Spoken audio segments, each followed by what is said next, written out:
Hey, we made it. We're here. Wow, Welcome, that was quite the intro, Bill. Did you see you were still on during the intro? That was Was all to I? plan. That was all to plan. Oh, I was. You could see me messing around with my phone. Yeah, of course. You see me paying attention. No, I did forget that the intro it doesn't black out the rest of the screen, but what the heck, we went with it. You know, Who cares? got to see Chris Roberts' shoulder during it. We don't know what he was doing. Just a lot of that. Oh well. All right. Well, welcome everybody to what's this show called? The VHS show. VHS Live. VHS featuring Chris Roberts. Yeah, featuring Bill from Canada. It's been a long time. Thanks everyone for joining us. I see Matt Bandy's already joined us in the chat. It's good to see Matt. Geez, where you been, man? Why's it been so long since the show? Because someone works all the time. I've tried to get you on for like every day the last month, and you're going to weddings and bar mitzvahs or whatever. I don't know what you're doing, but you're going to all the things. Yeah, it's been a busy summer, but we're back. We're back to work now. I have a huge box of tapes that is that nobody wants to see. No, you got the worst tapes ever. Yeah, they are the worst tapes, but they will be fun to see on. Yeah, to make fun of you. That's always the best part of the show. You know, for our guest that's coming on, it's nowhere up to his caliber. It's definitely Chris Roberts' caliber. I don't think this would make it into not one of his books, unless he was making fun of it. Even though he does have a pretty rad podcast called VHS Snacking, which he goes over a lot of those movies that we watched as a kid. You know, like Heavyweights and Problem Child, and so I don't know. I listen every week. It's pretty cool, even though I'm one episode behind. Kid when you were in your 20s? You should know. Anyways, before we get going too far, I just want to give a little PSA announcement, if you let me, Chris. Today, our buddy Troy, Canadian Retro, is doing an Extra Life children's charity stream, 25 hours in a row. So after you're done watching this, go check out Troy on Twitch. Look up Canadian Retro and go check out his charity stream. Are you telling me we're counter programming against a children's benefit? I think a lot of people in the world are doing children's charity streams today. But, you know, that's how we roll in the VHS world. Well, you can always watch the replay. I mean, of this or whatever. This is we did the plug, so we're good. Yeah, no, good. Yeah, donate. It goes to a worthy cause. Why not? Yeah, check him out. Twitch Canadian Retro. Check that out. Okay, Chris Roberts, continue. What were you going to say?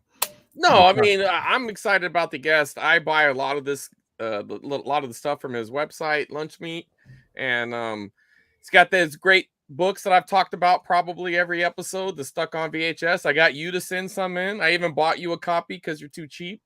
Yes, so I got to send that out to you. I can't wait to see it. Yeah, I mean, it's dude, like the last issue, I don't know, I think I got like 15 or 20 stickers in it or something. It was crazy. Like almost every page had something I sent in. I was ecstatic. He got my childhood rental store in there. That's the only one I truly wanted to get in there. So I was pretty thrilled about that. But let's not mess around. Let's bring him in here. Let's bring in. His name's Josh. Come on. You want me to do it? Okay. Well, I thought you were the host. Hey, Josh. I'm in. Yeah. What's up, man? What's up, man? What's up, guys? Yeah, what's up, guys? Dude, like I was saying, man, your website's awesome, dude. I'm probably a little late to the party. I know you've been doing it a little longer than I was involved in it, but you kept popping up in my feed, and I'm like, what is this LUNCHMEAT thing? And then started clicking on it, and I'm like, oh, dude, you're making tapes and you got merch and everything, dude. What got you started on that? Well, we started as a zine, right? Like 15 years ago. Just a zine talking about movies that weren't on disc, just weird movies on VHS tape. Yeah. Yeah, and just put out a zine. Just did some independent publication, and me and my friend Ted Gilbert, just put out a zine like maybe 14 years ago. So, and it's been at it for a while. Yeah, it's been a minute. 15 years goes by pretty quickly. So, what made you think of the name LUNCHMEAT? Where'd that come from? A movie. So it was a movie the first movie that we reviewed in the first issue is called LUNCHMEAT, and it's by a director called Kirk Alex, and it was a movie that really stuck with me from the video store. I used to play in bands, like in pop punk bands in like the early 2000s, like 2001, 2002. And a buddy of mine, his parents owned a video store and it was kind of closing down in that early 2000s. And he was like, here's a bunch of tapes I think you'd like. And that movie Lunch Meat was in it. And it kind of just was there at that time and sparked my interest and wanted me, like, I was like, this is not on DVD. Like, nobody knows what this movie is. And it kind of captured what we were trying to do at the time. And what we're still trying to do, honestly. So. Dude, that's amazing though. That just seems like a name that someone would have snatched up. So you had to be thrilled, huh? Yeah, I mean, it was totally a shot in the dark. It was just like I said, like coincidental. Like here's a movie we really like, and because the Lunch Meat the movie is stylized as 2 words, and Lunch Meat is stylized as 1 word. And I had the director reach out to me at maybe like 4 or 5 years into doing it. He was like, hey, cool name. And I was like, yeah, man, thank you. And then he did like a full interview for an issue of the magazine and stuff. And we connected, and it was like an incredible way to connect with this person that inspired you in some way. I was like, man, this is making a lot of sense. And it just felt good. So kept doing it. Wow. Dude, I kind of know what you feel like. I just rated a childhood rental store just over the last. Dude, you've been sending me pictures of this, and I'm just like, man, this has to be so exciting and fun. Dude, it was, man. I mean, now granted, the initial big stuff had sold years ago, so this was just like this secret stash that was in the back, plus all the stuff that he thought was trash. Like, so it's all like fresh, like not touched stuff. Dude, it had like 20 layers of dust on it. I mean, it still does. Like, I mean, I haven't even cleaned them. Well, I cleaned them a little bit, but I mean, they're like. We used to call that porno dust back in the day. Yeah, there was a lot of porn dust for sure. But I mean, everything from like just random crap like that to one day Hangover 2 buttons. He's just like, take whatever you want. And so you took it all, right? I took everything I could. I mean, even crap like this, he's like, you don't want that, do you? And I'm like, I don't know why, but sure, just throw it in there. Like, did you hurt any never people? Seen that before. Yeah, I guess he said that they had just some stuff they had sent them, like, and he would just clip it on one of the racks. It's got that, he had those wireframe racks. Sure. And he just clipped it on, and, like a roll of comedy stickers, unused. Can't have too many of those, right? You can't, man. If you need a 4-day rental, I got you, like, Fun. I mean, that's awesome. It's just so much. I mean, who doesn't need an island of Dr. Monroe I had that same watch, dude. I know, dude. I'm gonna get the battery. Look, it's even got a compass. I got it. See, I got that same. Wow. We're twinsies, man. Dude, we'll never not know where the other's at. This is like Isle of Dr. Moreau is pretty sick, and I mean a watch for it. Like, come on. Okay, but do you have the Isle of Dr. Monroe dog tags? No, I don't. Okay, well I'll send you one. You got 2, I see. Yeah, I'll send you one. No problem. I got some stuff to send you. You sent me the best stuff, man. Like the stuff you send me, I'm just like blown away. And the contributions you've made to Suck on VHS as a mission, like it's huge.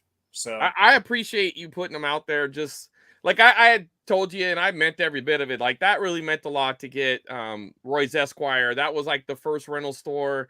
Edna ran it. And she eventually changed her name to Edna's Videos. But at the time, which I kind of was another play because it's like Edna's Edibles, right? From Facts of Life. But it was so cool because I kept bringing my mom down there to rent me tapes.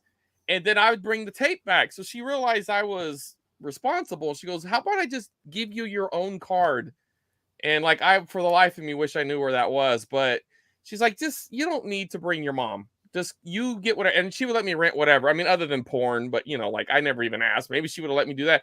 It was the kind of store that you could take in a written note from your mom saying, please sell my son a bottle of bourbon, or a pack of smoke. And she would do it, as long as she, okay, your mom, okay, here you go, take it to your mom, it's small town stuff, you know what I mean? But, I mean, it sounds like a perfect capture of the kind of culture that I want to, accentuate. And I'm trying for the life of me to get pictures from her daughter-in-law. Like Edna has since passed, and Edna's son had passed to, sadly, he had a brain tumor, but his widow was still around. And I posted in like the Facebook groups, you know, local ones, like, hey, anybody got these stickers, you know, any tapes from the store, I'll buy them.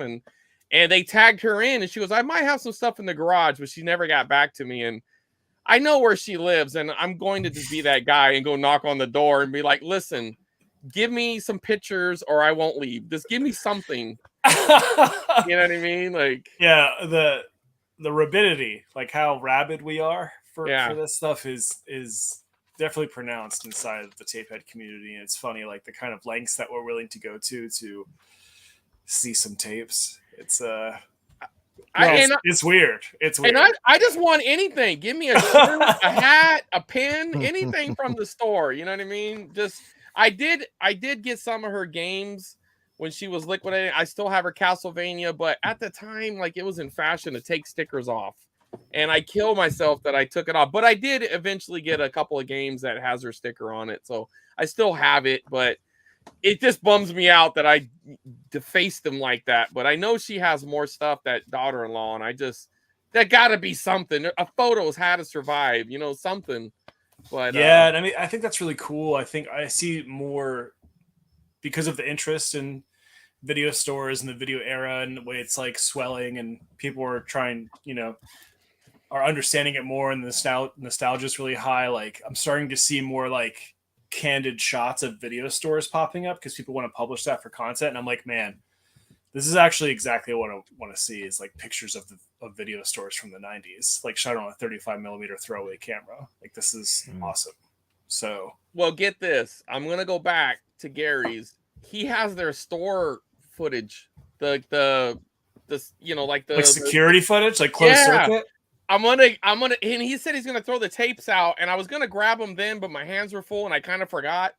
But I'm gonna go back probably tomorrow morning or something. Like closed circuit television of a video store. I don't know, but we might get some cool shots off of it. I mean, I don't know anywhere else to get closed circuit, you know, footage of a video store. Dude, it's like I know.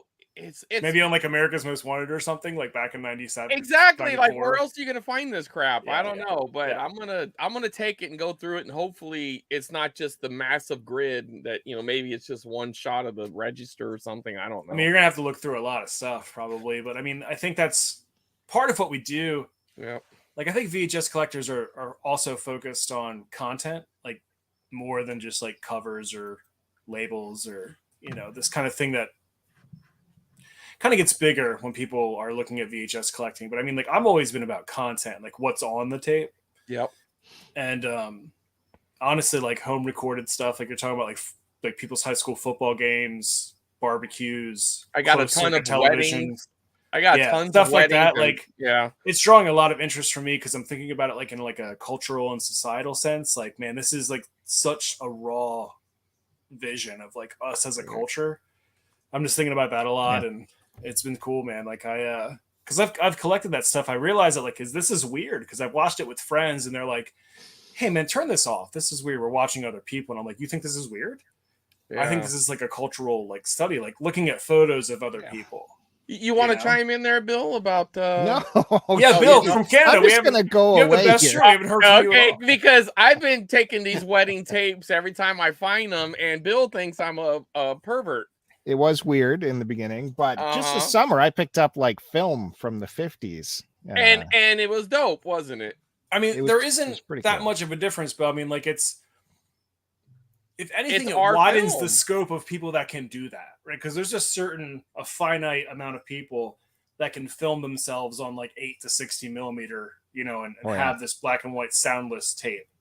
And then all of a sudden in like the 80s and 90s, people could just record themselves whenever they wanted to. They could borrow their grandmother's, you know, camcorder, or they got a camcorder for Christmas, and then all of a sudden people were just recording themselves.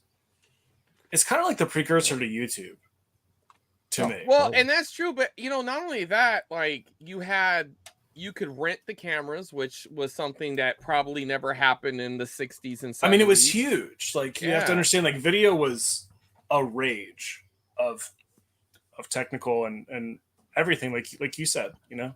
Well, even like America's Funniest Videos probably got people like, now I want to catch something. Perfect example. You could win so much money just by making a video of yourself. There were videos out about how to make a video of yourself to be funny and win money. Like a very specific, like pretty much like, you know, general audience, like how to make yourself funny on video.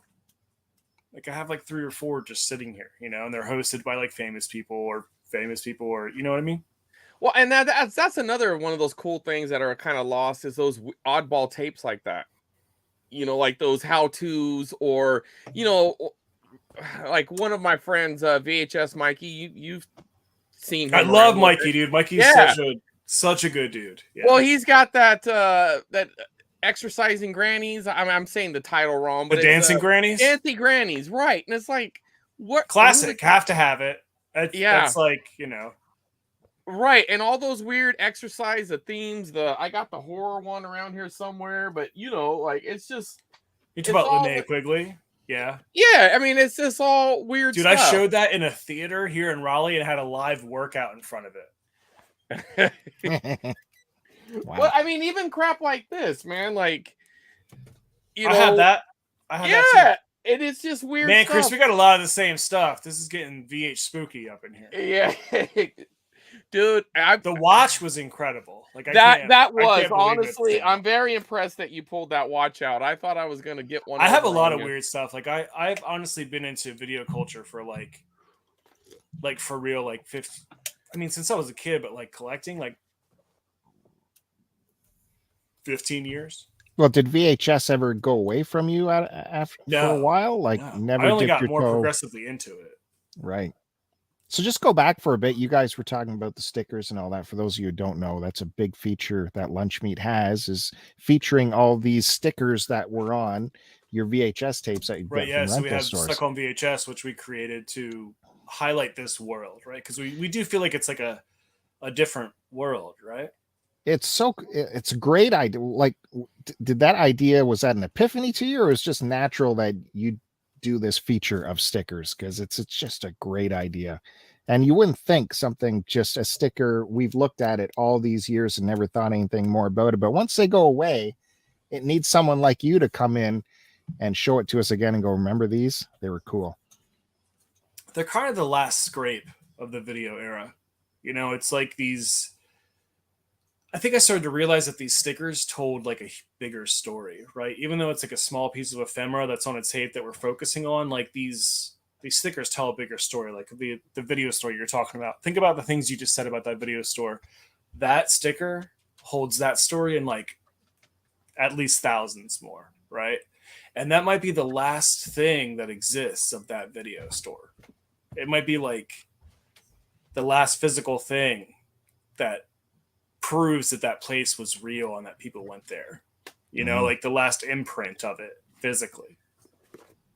Well, and I started thinking about that, and I was like, man, I think all of these stickers that I see that are handwritten or like have a certain code or whatever, like these are all internal stories from something. And I thought that it was all equal, and I thought they like aesthetically cool, and I mean design and everything, you know. There's like this naturality to it where I'm like, man, this is defining something that we're not really paying attention to. It's grabbing an essence of something, I think. Absolutely. Even I like how you added that section that showed like the personal stickers, you know, like Bill and Tammy's tape, or, you know, that kind of thing, because that's even that next level of, you know, personal level of what, you know, like the home collectors, the people who had their tapes and maybe they would lend them out, or they didn't want people to take them, so they put their names on them and all that. And I always thought that was cool too.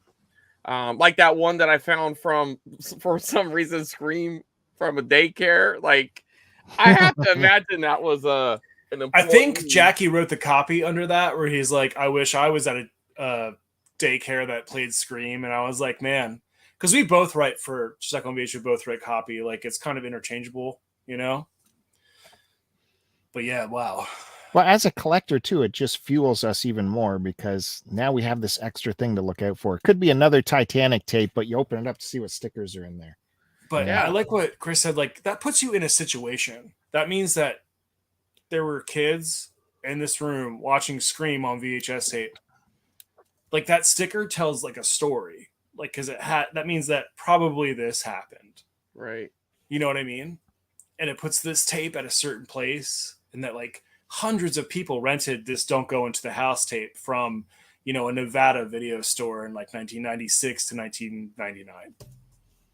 And it's kind of like, man, you can like pinpoint where this was and everything. It's just kind of cool.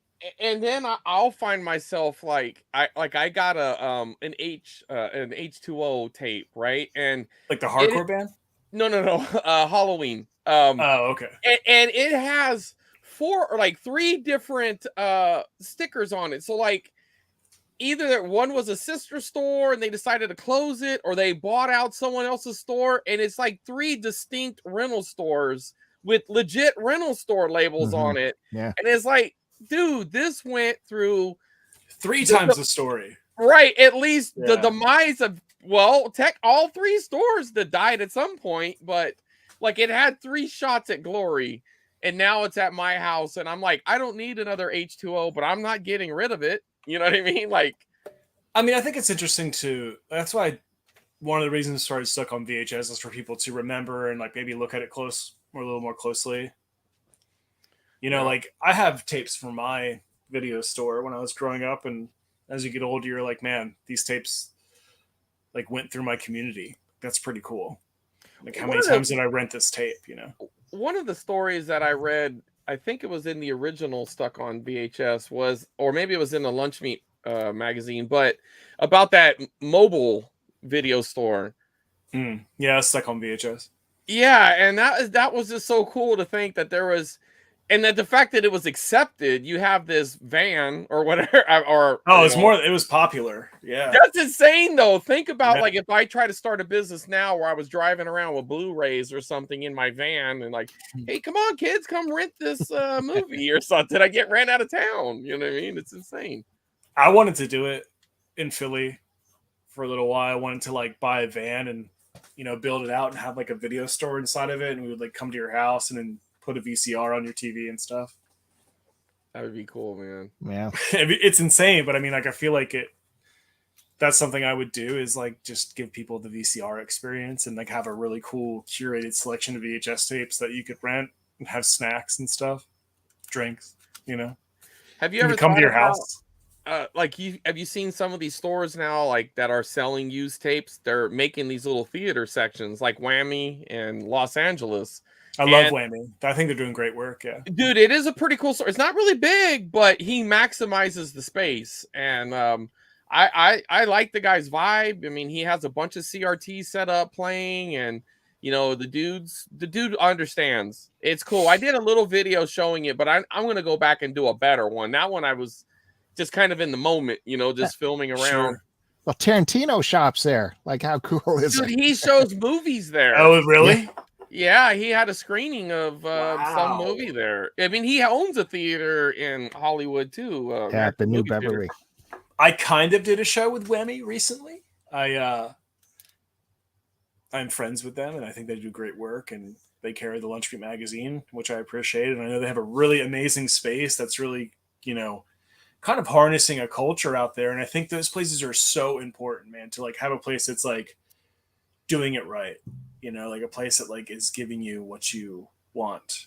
And anyhow, so he was like, hey man, do you have a copy of Jacob Tutu on Vestron? And I was like, man, that's a really specific request. And I was like, yes, I do. And he's like, we really want to show it here, but we want to show it on tape. What's that? You're like very specific. I do have it though. I mean, Jacob Tutu on Vestron Video, the original release is very specific. If you like the movie, yeah. And I was like, yeah, I do. He's like, will you send it to me so we can screen it? I was like, you know, you can just like screen it off the internet. And he's like, no, I want to show the tape. And I was like, yes, yeah, absolutely. I want to send you this like, it's a pretty fresh Vestron for Jacob Tutu as well. And I was at Movie Madness recently in Portland, and that place is fucking amazing. They have a little museum set up, and they have a theater screening room as well. And they're doing well. I'm so happy to see it. I've never been there, but I am very familiar your stuff with it. Is there. One of your books were there. So we definitely work with them in print and stuff. And such a cool place. It's on my list to see before I die. You know, You have to check it out. I recently went to Portland, and I do regret that I couldn't make it past the last Blockbuster, but it was just too far out of the way. But I will make a trip up to that just because I don't know. I just got to see it. You know what I mean? But Bill, did you watch the show? Bill, The documentary or this new TV show? either one, both. I just started the new TV show. The documentary is great. The new TV show is a little bit too sitcom for me. I knew it. A little bit too sitcom-y, but can I tell you what I really think? Yeah, please. Yeah. Oh, yeah. Because I have some ties to this, right? A little bit. Like a little bit. A lot of bit. Okay. And I saw the pilot and I was like, man, this feels like a cash-in. It just feels like another sitcom with characters inside of a situation. But at the end of the party on the pilot, where he's like, this is about community. Come inside. Let me show you what's in here. We can do this. I loved that. But everything else felt like mediocre, regular. Yeah. Yeah. Very, simple. It was like Chuck Lorre kind of sitcom, just chirp, chirp, chirp. But I couldn't get through the pilot. I couldn't believe it. Like, honestly, like that is such a huge concept, and it was a little flat, right? I think that's what I think. Performances. I love his impassioned speech that he's been trying to give the whole episode at the end, because I think that's really important to why the last Blockbuster exists and how they are not like talking about how they got the idea from the last Blockbuster kills me. Man. Yeah, that feels like a ripoff. But Chris Roberts, if you haven't seen it yet, you should check it out, because there's a dude on the cast who reminds me of it's like they tried to get our friend Curtis on there, but they couldn't afford him, so they got this guy. Oh, really? Yeah, you'll know exactly who I'm talking about as soon as you watch it. I started it and then I stopped it. I'll probably go back to it, but I got this. I'm not surprised you gave up, Chris, to be honest with you.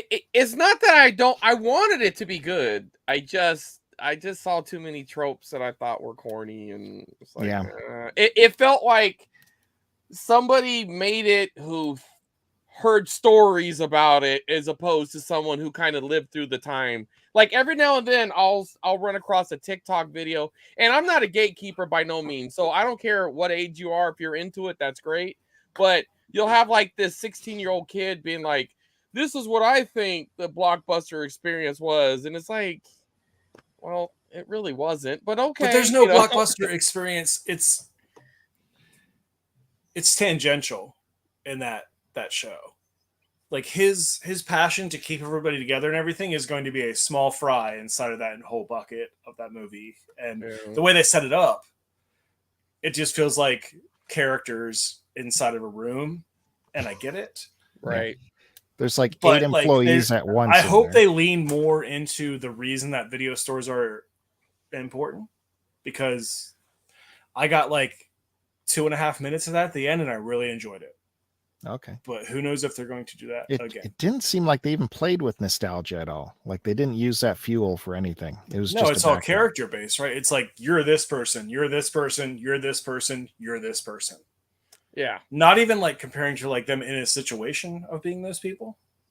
I guess that they're trying to do that, but not. I don't know. I don't watch a lot of television. I really don't watch a lot of modern television, so take everything I say with a grain of salt, please. VH salt.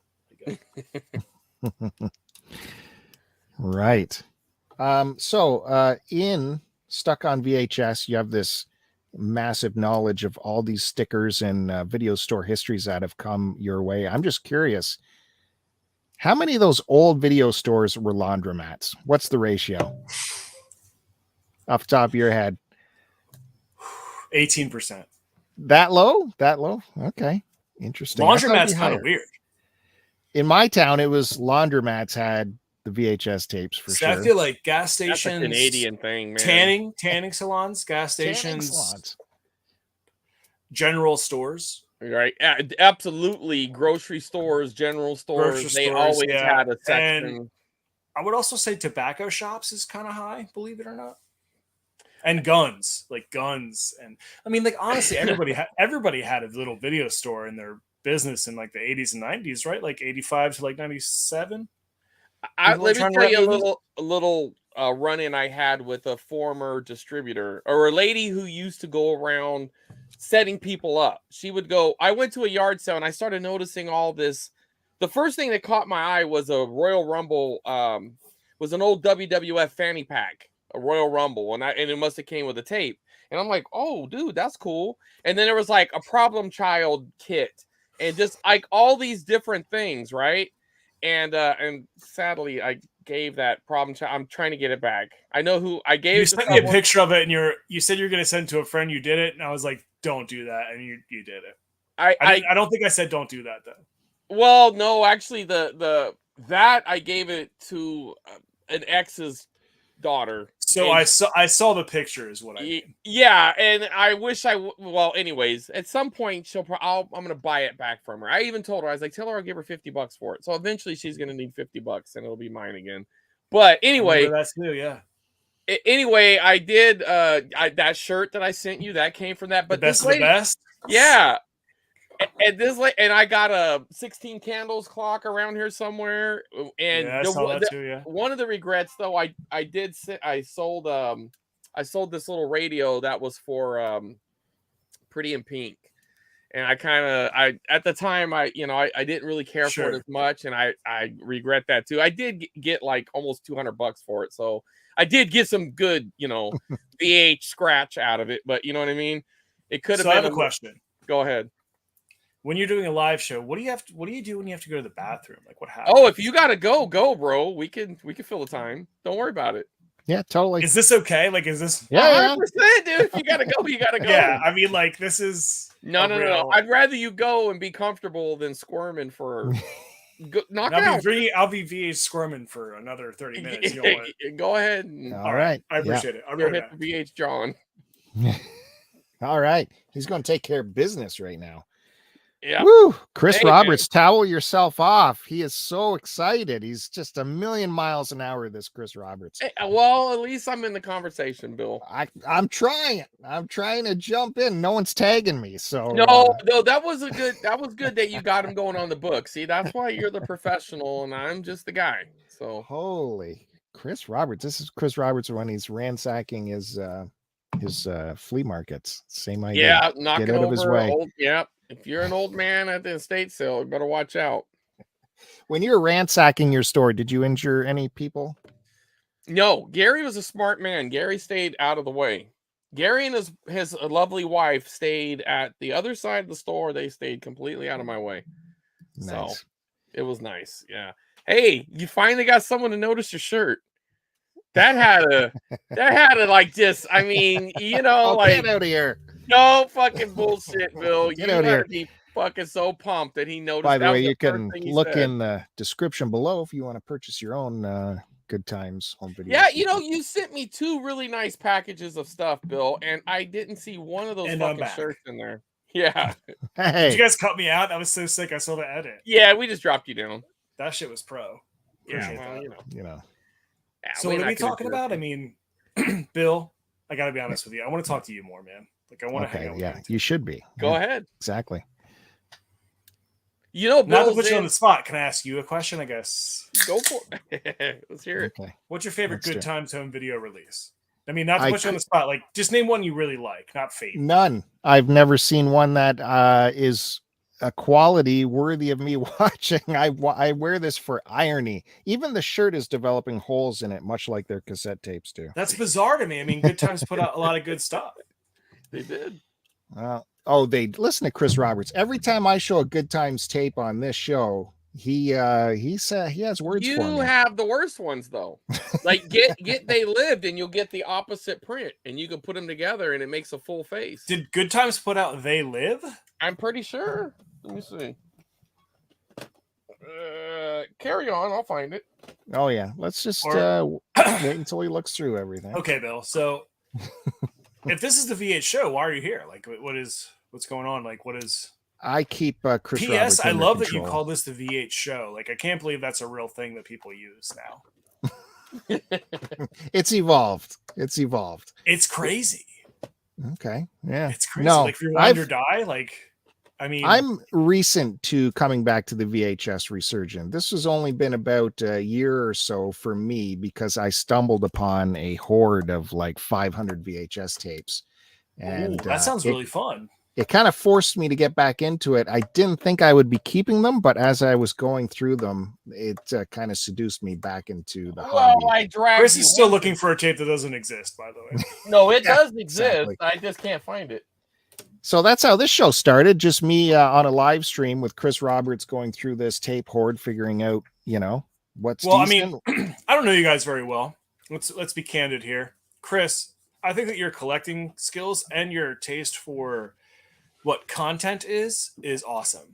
And I think that it's finally come through for you on the TikTok stuff, right? Because you're getting a lot of traction there. And I think that's awesome. Like I love home recorded stuff. And I really respect the fact that you are just a tape head, like going after everything. You're like, actually, I'm just going to film my TV with all this old stuff on it and people love it, right? Because we all want to see it. But people don't want to, people don't have a VCR. They don't know that this stuff exists on a tape. Like they don't have that gateway, right? So it's like, I think that's really cool, man.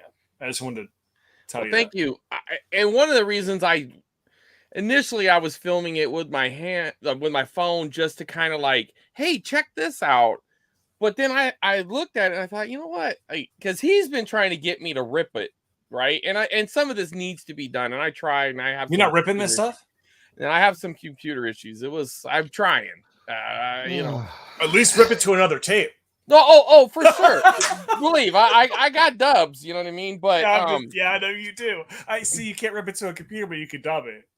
Oh, right? Dude, I got set up. I'm dubbing all day. Like that's what LUNCHMEAT does. I'm trying to dub tapes. So I did a nice trade recently. I have the original broadcast of Back to the Future, and I had a couple of guys wanting it. You told me about that, and man, doing LUNCHMEAT, you have a lot of people that contact you with like some crazy things. And a lot of it's starting, like I said, going into like people's home videos, recordings from television, obscure cult underground movies. Because nobody's thinking about like the 50s, 60s, 70s movies that are just on VHS tape that like didn't get great distribution. It came out like from like 82 to like, 94. Still not on DVD. Nobody's ever going to touch it because of like some random thing. Or rights issues or whatever. All that stuff. Music, right?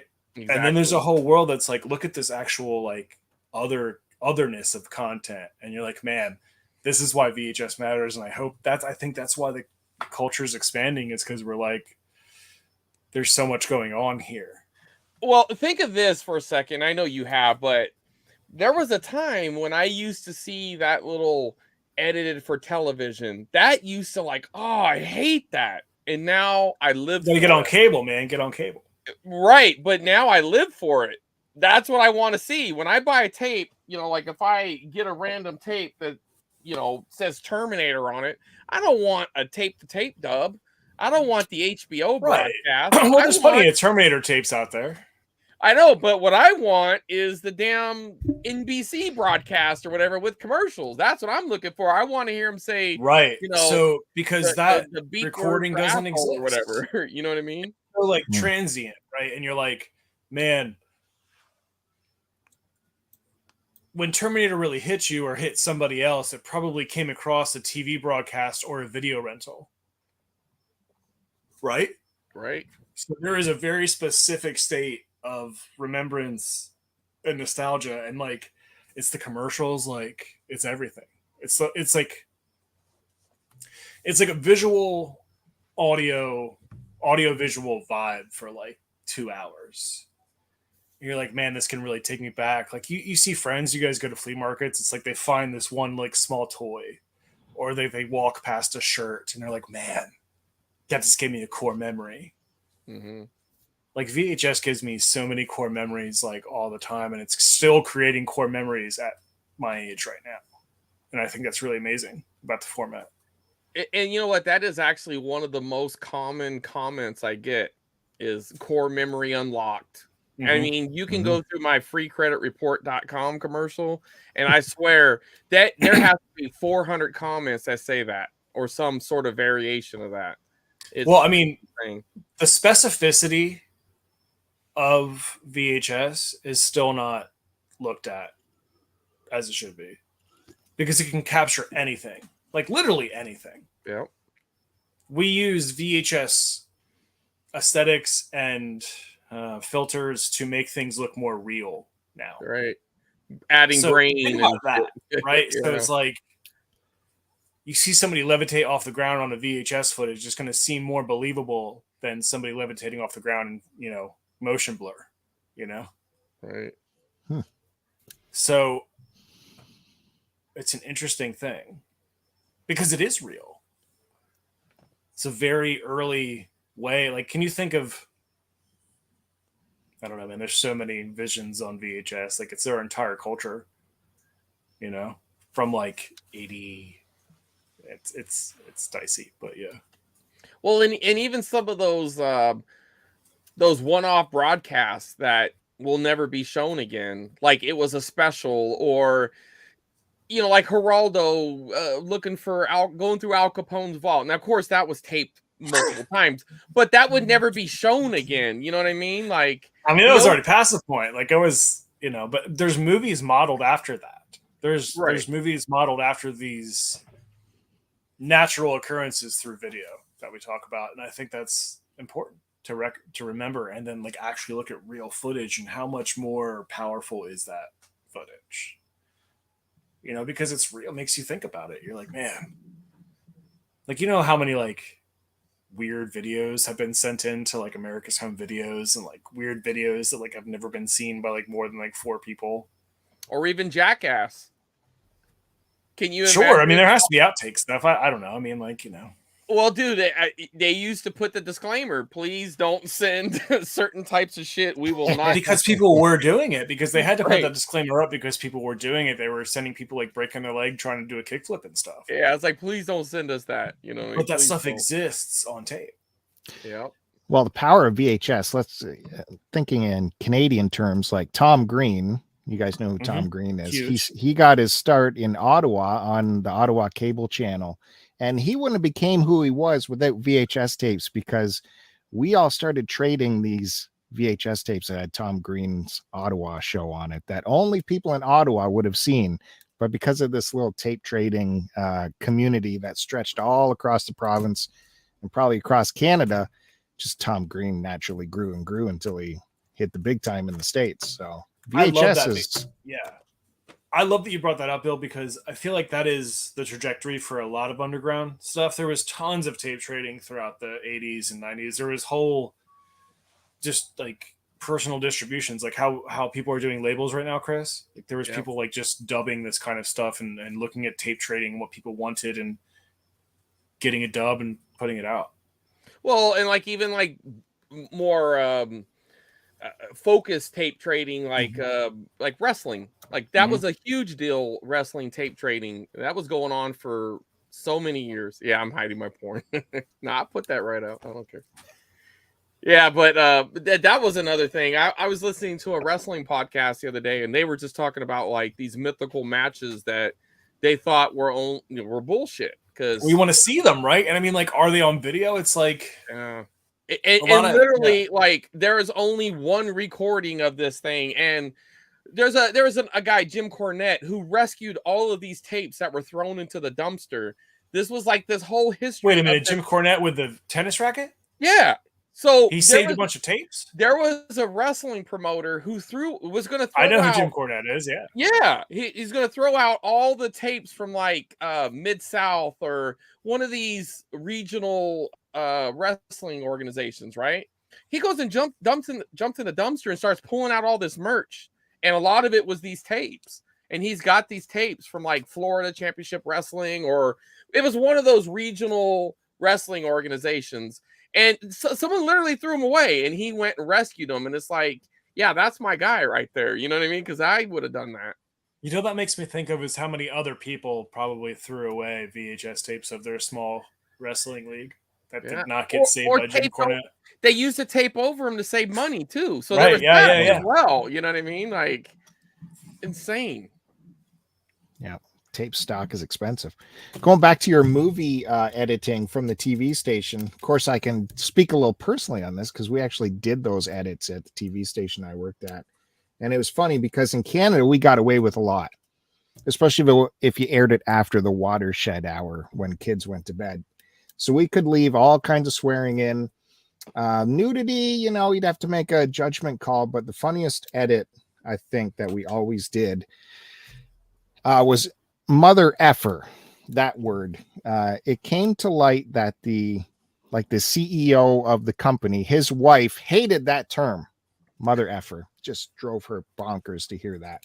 Oh, and the heavy C word, that too. That's verboten. That can't go. But mother effer. So the edit that we often did was, because we could get away with the F part, we would edit the mother part out and leave the F part. And that's how you knew that our station edited that movie. It would say effer. Yep. It'd be effer. Oh, that's awesome. Yeah. That sounds fun. Yeah, and the guy who was making the edits, he would often get us together because he'd have to make a decision. Go, what do you guys think about? Should I cut this here? Should I leave this one in? Where should we go to commercial? And we'd all stand around and make a judgment call. Good times. Yeah. So lunch. I've never been called lunch. Yeah, First Chris, name you can lunch, listen last to. name meat. So where do people get your Monogram. magazine that's out now? How do you get it? Yeah, how do you get it? Our website, Here we go. lunchmeatvhs.com. No. He's setting You you stepped up, on it, Lunch. Chris. Come on. Yeah, no. He's setting you up. But anyways, carry Thanks on. for the look, dude. Thanks for throwing the block. What's going on? No. Go ahead. Because he's gonna bitch about your shipping rate. Really? I'm staying in Canada. Yeah, Like, You how live can in we Canada, get it? dude. Get We it? ship from New York. I mean, I don't know what you want from us. Right. Just fuck off, Bill. I mean, like, Nobody cares. it pains me as much as it pains everybody else. Like, I don't like the rate. I mean, it's not a great rate, and it Oh my seems God. unfair. I've been shipping stuff for 15, 20 years, and Your Canada used to price be on the fine. magazine is so awesome. It's so fair. Yeah. And Dude, it's it's great. amazing. But when we calculate it all up to Canadians, it's like, Well, how much is wowzers. it? It's $10 Tell for them. the magazine, and how much is it to ship it to Canada? It would cost me around 50 to get it. 50 US, 50 No, Canada dollars? Canadian, which is like Yeah. 8 US. $25, $28, dude. Come Yeah. on. I mean, that's really what it costs us. Yeah. For real. Yeah. Yeah. Can it go letter mail or anything like that? Or is it too heavy? It's probably too heavy for letter. Right? It is. It goes beyond. It's over. Because if it's letter mail, you have to be able to like bend it, and like this is perfect bound, so you don't want to. No. You know what I mean? Dude, Hey. if he sends it out that way, there's It going to sucks. be all I know kinds we of lose guys sales. Like you. I want to send these magazines to Canada. Yeah, but but you I don't mean, want to have a bunch of jerks saying, "Oh, it got bent, so give me my money back." I know what you know. This I guy, mean- he would be complaining like the records he gets that are all jacked up all the time. Take it easy, Chris. Come on. No, You're he supposed to be knows on what my he's side. doing. No, I used to ship No. records. I know all about it. You better tell them to take the vinyl out of the jacket, put it in the back.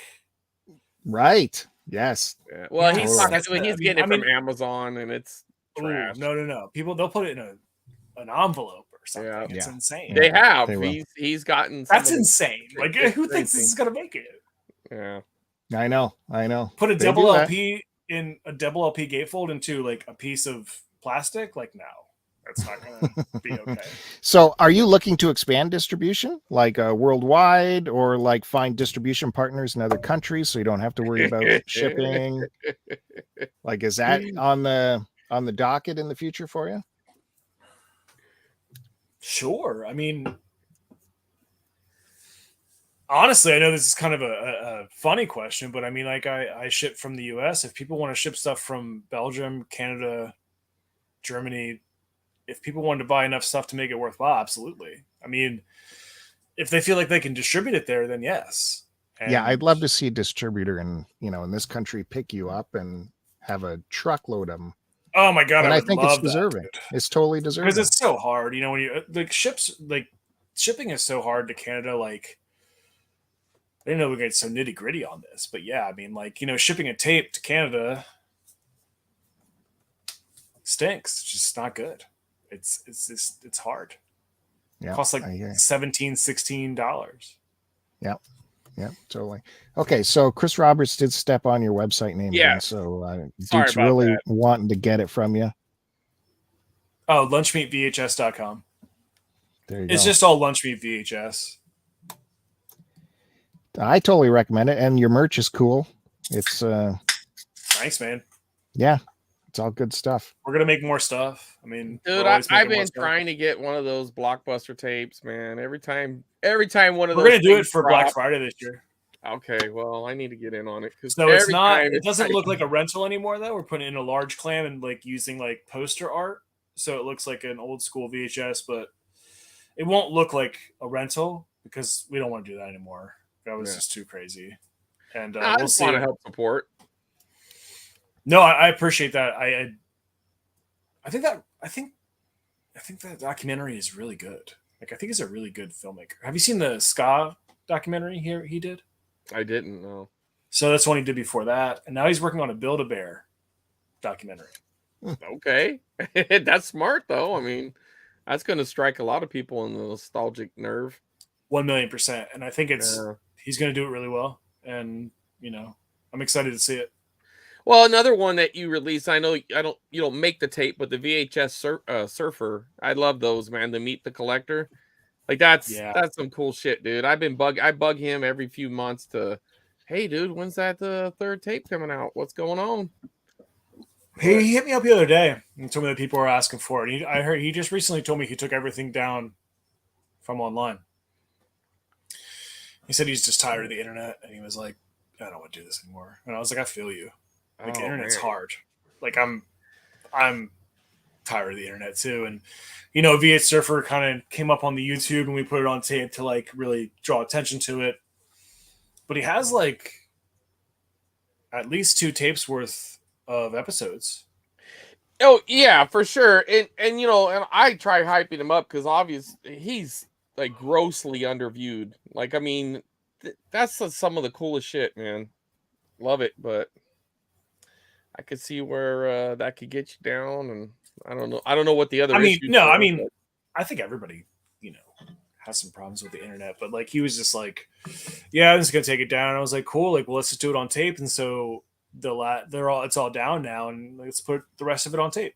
And then it makes the tape only. I really like that. Yeah, hey, if that's how he wants to do it, I'll be there. Right? Like, I think that's perfect. Dude, I mean, I'm serious. Like, I don't need I like the YouTube video, but I'd still buy the tapes anyway, so it really won't change. I mean, honestly, like, all of it was on YouTube, and we released those first 2 volumes, and people bought it. So, well, they all sold out, right? I mean, and now that's the only way they can see him. Yeah. He was kind enough to actually, because I bought volume 2 first. I missed out on the first volume. So I had told him, hey, do you happen to have any extra tapes? He goes, no. And he contacted me a couple days later. He goes, you're in luck. I found one at a convention. And he bought it for me and sent it to me. I mean, I paid him, but, I was like, dude, that is so cool. That's cool that it got loose at a convention. Yeah, he said it was the table that was next to him or something like that. I was like, wow, dude, that's fucking awesome. I don't see LUNCHMEAT tapes at conventions, but maybe it's because people are throwing them away. I have no idea. No, they just don't want to get rid of them. Yeah, dude. So so this is some of the dumb shit that I picked up. That you want to watch the Vaughn. Oh, dude, I have a whole pile of stuff for you guys. We should get into that before it gets too. Yeah, let's do it, man. Let's see some. What's Vaughn's Fresno? What is Vaughn's Fresno? So this was a grand opening of just Vaughn's. So Vaughn's is a grocery Vaughn's? store. I don't know what Vaughn's it's a grocery store.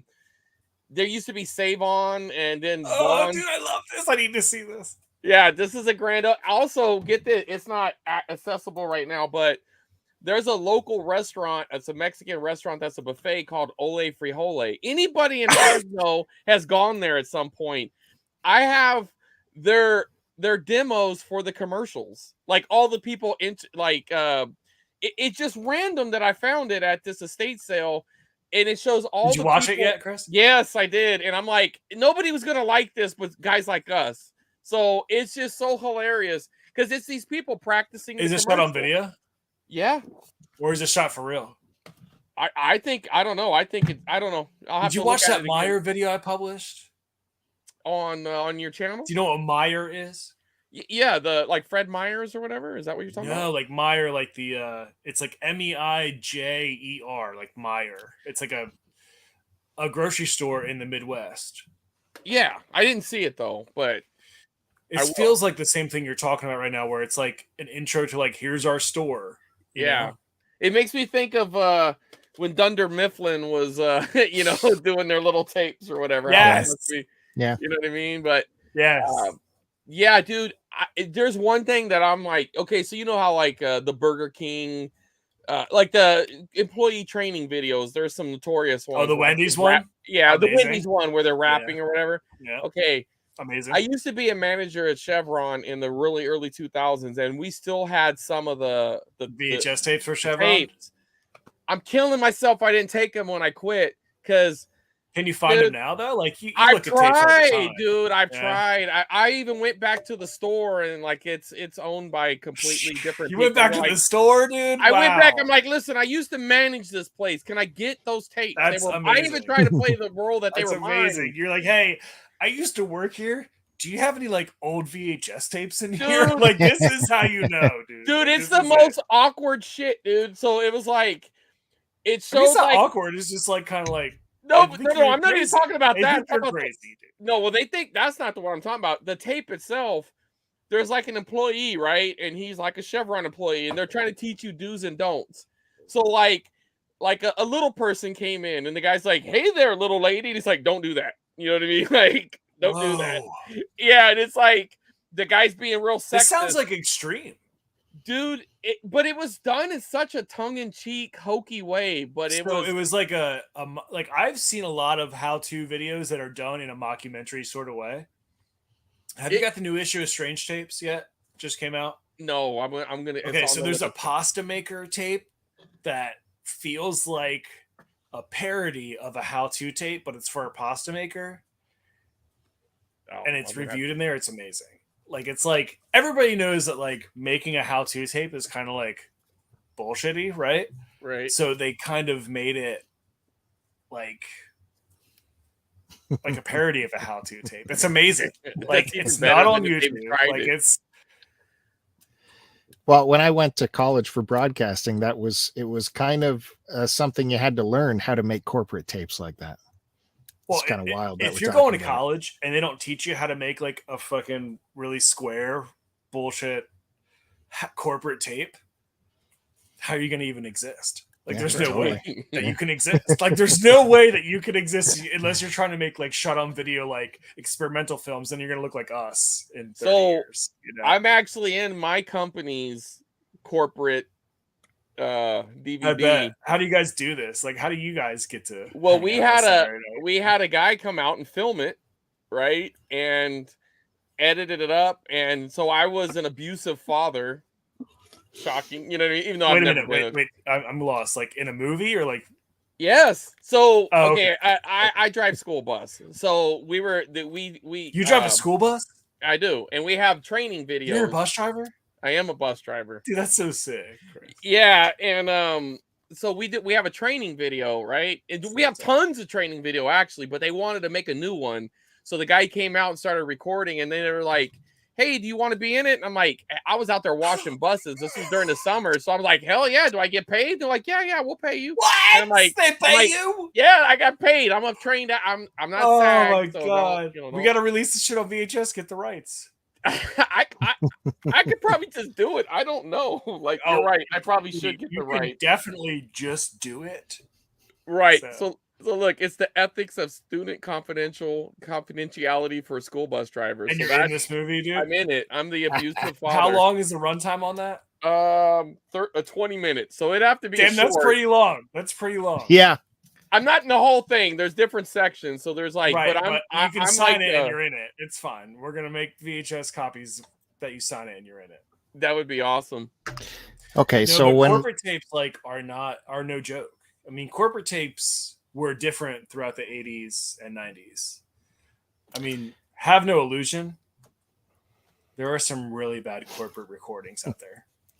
And a lot of them are on home video. And you know, the Christian tapes, how people started collecting Christian tapes. You're like, oh my God, this is total propaganda, like bullshit. Like, of course. Everybody's trying to make money with a video. Like, I got this one at an estate sale recently. I mean, look at the cover art though. Like, they didn't even know what they were doing. Is this badass or what? Like, incredible. Like, I love Devil Worship. Like, yeah, and it's still awesome. Sealed, by the way. They didn't even watch it, but it's like, and is that a Jeremiah Films Devil Worship? Yeah, it's exactly what it is. It's sealed. Yeah, I want that.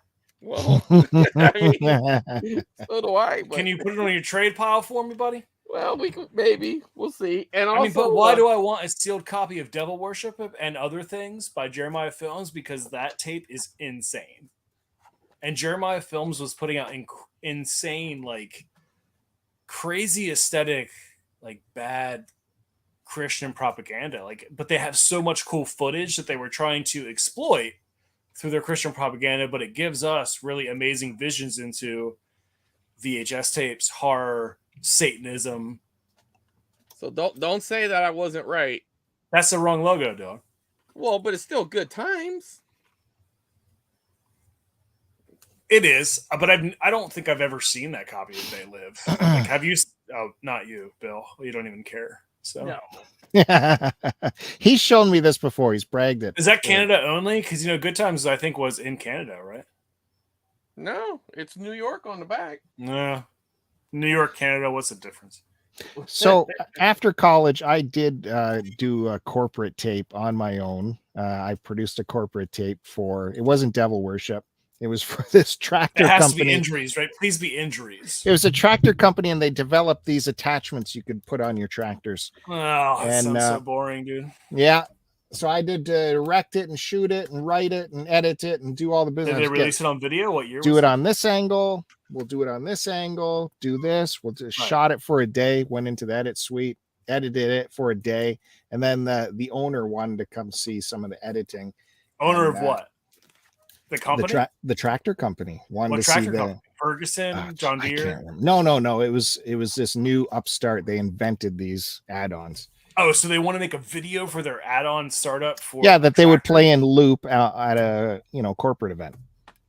So I had this masterpiece created out of just tractor parts, and he came to watch the edited copy, and he's like, why does the camera keep changing? What's with the angles? Just one shot, just leave it. And I'm like, you just want the one shot the whole time? Yep, so much that's artistry, Bill. Seriously? Yeah. So you he got took hit with the artistry card. Damn. I'm like, well, you paid for the full day of editing, so it's your choice. So yeah, it turned out Do you from still this, have all the long cut bullshit then that you can just maybe give to somewhere, but I doubt it. But that was my corporate tape.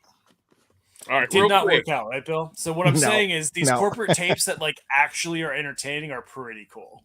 You know what I mean? Absolutely. See, this is what makes it cool, dude. You can put them up like this, and it's like they flip the print. Absolutely. You know what I mean? It's really just the same one flip, but if you work it right, you see both sides of his eyes. But people work way too hard on the back of VHS tape designs, by the way. I'm just gonna say that out loud. Like, I feel like VHS tape designs for the back of a tape to me like peaked in like 1991, 93. All right, Lunch. So what did you bring us? Yeah, let's see it. Let's see some stuff. Okay. So do you want tapes first, or do you want my flea market haul first? Ooh. I like to see those oddities. Tapes? Yeah. Flea market haul. Flea market haul. Let's go there. Flea market haul? Okay. Yeah. So there were no tapes at the flea market today. Surprise, surprise. Welcome to 2022. Have you been listening for the past hour? I mean, people just want VHS tapes. Right. So I bought some koozies. I got does anybody know who this is? This duck? Party time. I'm on party time is what it says. I've seen that somewhere. Yeah, it feels like right. This is like a real 90s boot. It's like a knockoff of Spuds McKenzie or something. I mean, I really want to know what this duck's name is. He has to have a name. He has to have a name. Because here's another one with him that I bought. It says, "We be cool." Man, please tell me that's the Keystone Light fucking mascot. His shirt's wide open. And then I grabbed this. This is still in the package. This is a Fastmax 1985 carded. Dude, that's pretty sick. Yeah. Yeah, I never found one of these. And it's a Hamburglar. I love these. Yeah, my buddy Dano would be real jealous of that. A Subway Premium. I think it's from 95. It's, what's his name? From Dinosaurs? Donnie? How do I even get I forget the names, but no, we see it. That's good. Yeah. Has he got a radio upside his head? Yeah, he's listening to a radio. That makes it pretty cool. Yeah, it's a really cool premium, honestly. I found a Bartman keychain, literally from the 90s. I think this was like $3. Dude. Mm-hmm. Yeah. Bill, you can never find anything this cool. I have a drawing that I fun. made I mean, of like, that. I loved I going to the flea market today, even though I didn't find tapes. This is the Erie, Indiana toy from Wendy's Kids Meal. Oh man, I'm so hoping to find a tape of Erie, Indiana. I used to love that, even though I was too old for it at the time. I didn't care. I watched it. Chicken nugget. I like toys. Like, I didn't find any tapes today. But, okay, so we're down to the nitty gritty. I found a naked vampire nugget today. My girlfriend found it for me, but look, it is the vampire nugget. Yeah, that's sick. I got one too, Wow. but it's way up there, and I'll knock everything down if I reach for Yeah, it. I don't have Oh, the reach outfit for or it. nothing. Reach for And it. then, Chris. No, you I zoom found in this- on my belly or something, you pervert. So I found this line of toys. I think it's 1989. I can't read it. Something graphics, but like chicken tenders, and they're Yeah. all rollies. Those are dope. Right. Yeah. That one's a little uncommon. I'm not saying it's rare, but it's hard Like to find. sandwich. Okay, now that one I've never seen. That's Okay, the never croissant, seen which that. is cool. And I got the French toast boy too. okay, that's pretty sick too. I've never seen either one of those. Nope. The rollies on these, Yeah. so cool. And then my favorite thing, found a plastic Noid, Dude. and any Noid is good. Yeah, I got my brother. I got him one when we were little. I found one, and that was his favorite toy. But years later, I noticed it in the toy box, and now it's on my shelf. Love the Noid. My friend found it for me today. I was really thankful. Yeah. Hey, what is that in the background? That house, is that what is that? Is that Everybody Loves Raymond full set, or what is that? Yeah, it's just Everybody Loves Raymond on Blu-ray.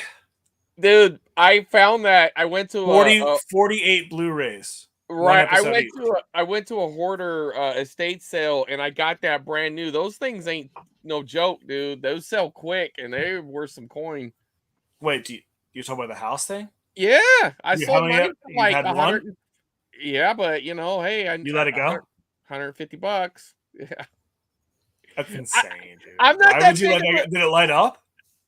yeah. Listen, it was brand new, still in the seal. No. so- I mean, like, because these are different. So, like, this is totally dead. Like, there's no lights inside of it. There's no because it came with stuff inside of it. I didn't open it. It was still sealed. You didn't open it? Everything It was still sealed? everything I got there was still sealed.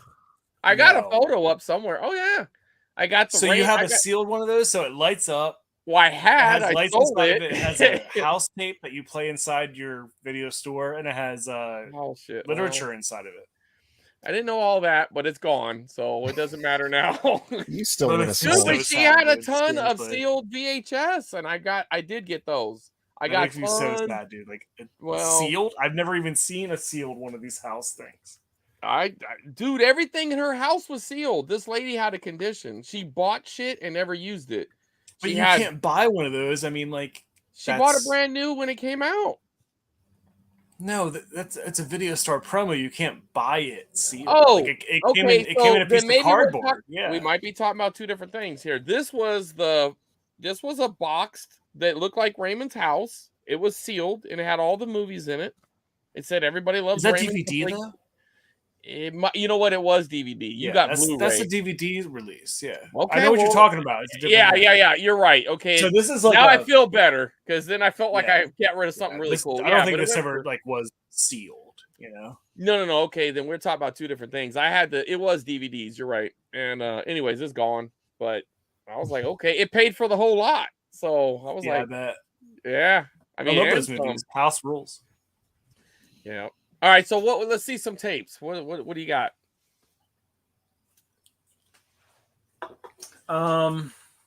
So you said stuff that really means a lot to me, right? Like, Yeah. We don't need the. Oh, this is the whatever you like. Let's see it.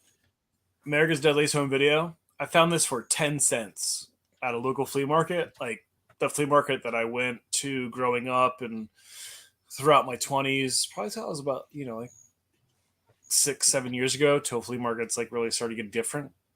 10 cents. That's I showed it in New York off of this VHS tape, and the director hit me up. He was like, "Yo, thanks for showing my movie." And I was like, what the hell? Yeah, That is really? so cool, dude.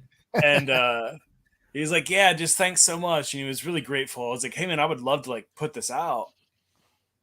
And then I teamed up with Camp Motion Pictures, and they were like, actually, we really like this movie. We want to put it out on disc for the first time. And I was like, wow, okay, let's do it. So we did a disc release and a VHS release, and I'm going to re-release it in 2023 on VHS now that it's out of print again off disc. And it's called America's Deadliest Home Video.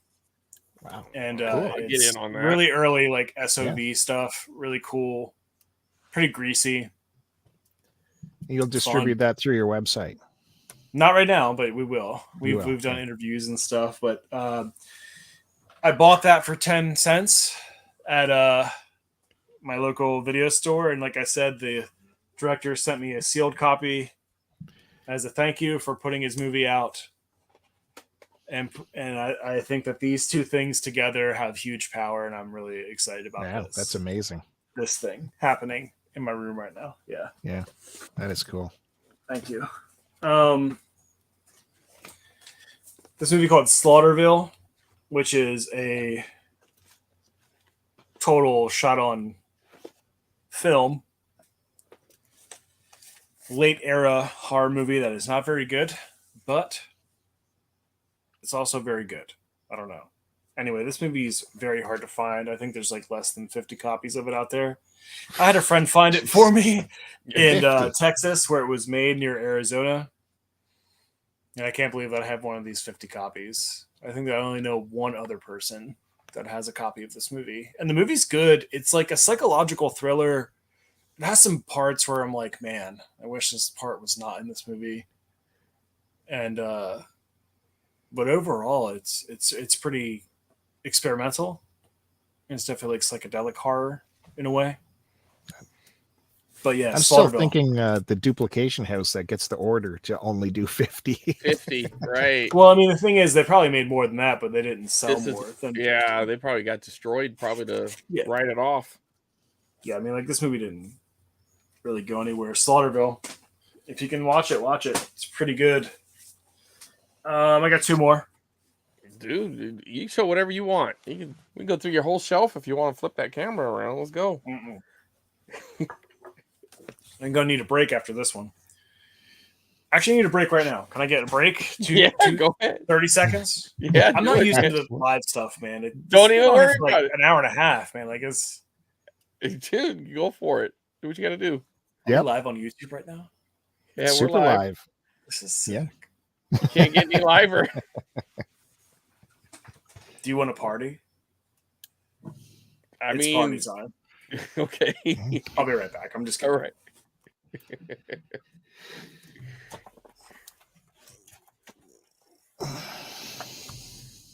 Well, hey, man. Sometimes you found a bunch of beers, Bill. I know you don't know nothing about it, you square. You gotta piss, Bill. I work in master control where we got to go. It's like truck driving. You got to stick to the board for a whole shift. And have you ever peed in a bottle? No, I wouldn't go that far. No, but, no. You've never peed. Okay, beyond at my board, console. Have you ever peed in a bottle anywhere? How about that? No.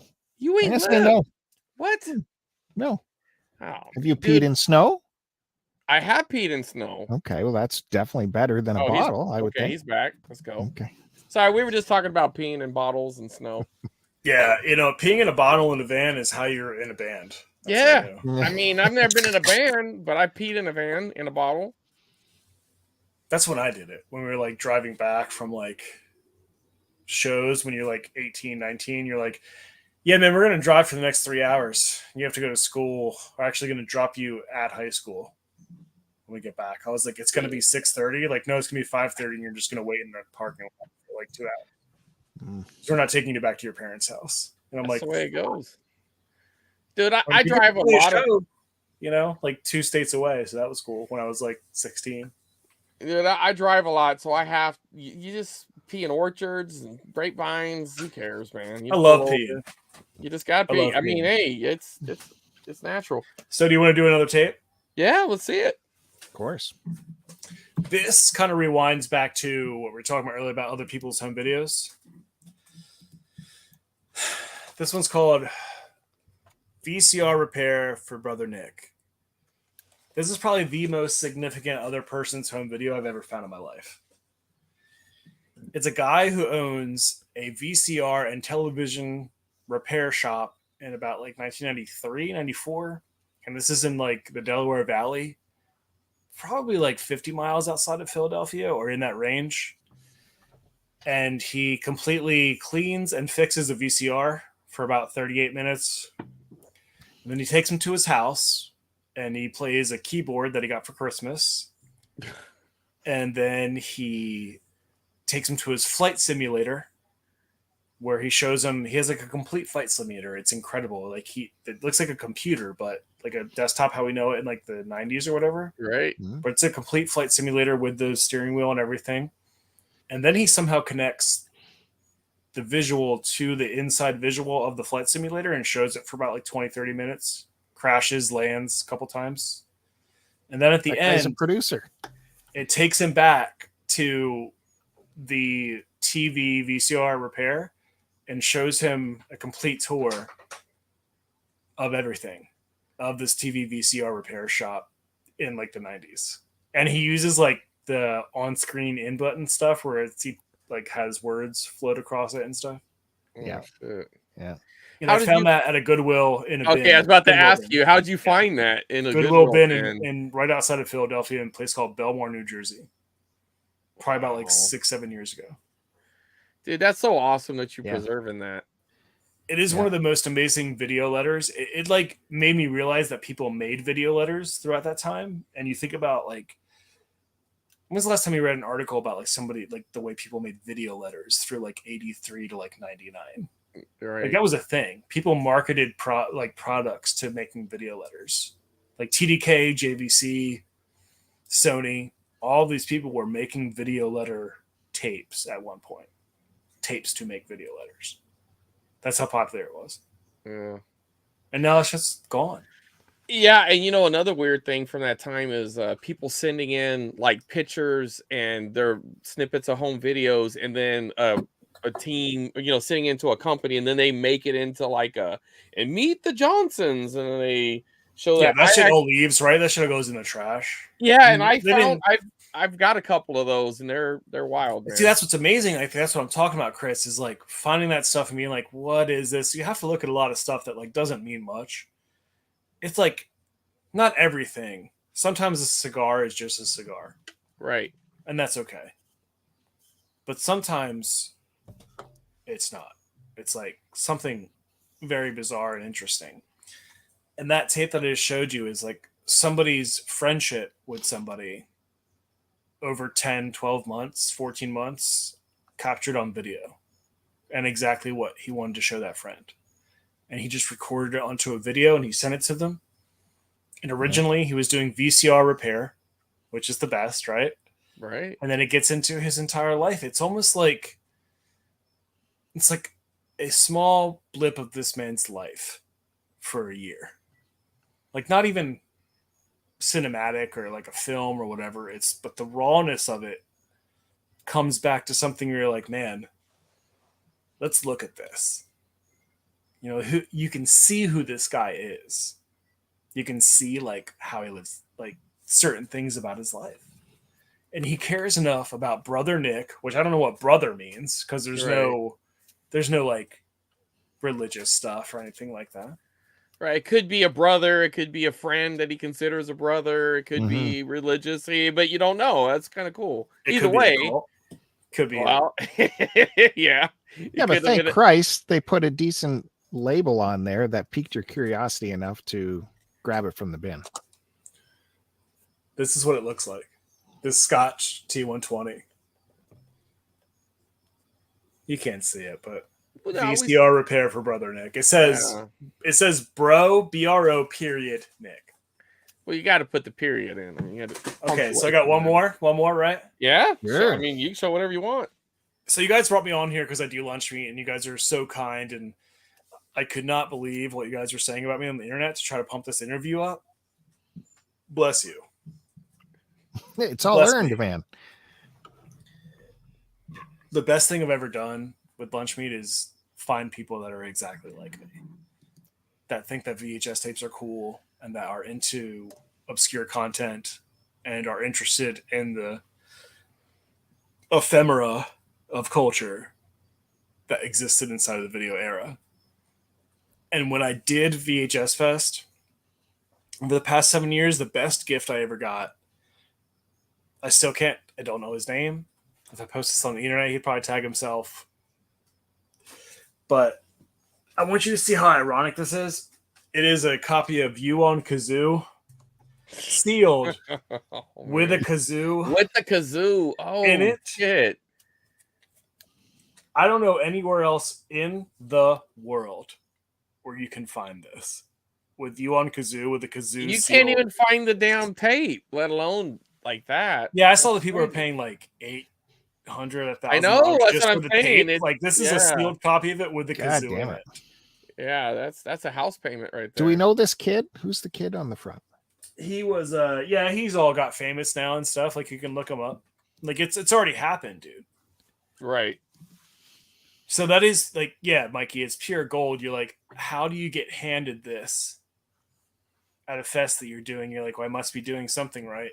Yeah, because that guy, I'm sure he understood the value. He absolutely understands the value. Right. So he understood he was handing you, and if he didn't, $3 or $4 grand or whatever. If he didn't, welcome to the fold. If you're watching, if you're still watching this interview right now and he knows that now, like that was, I will never sell that.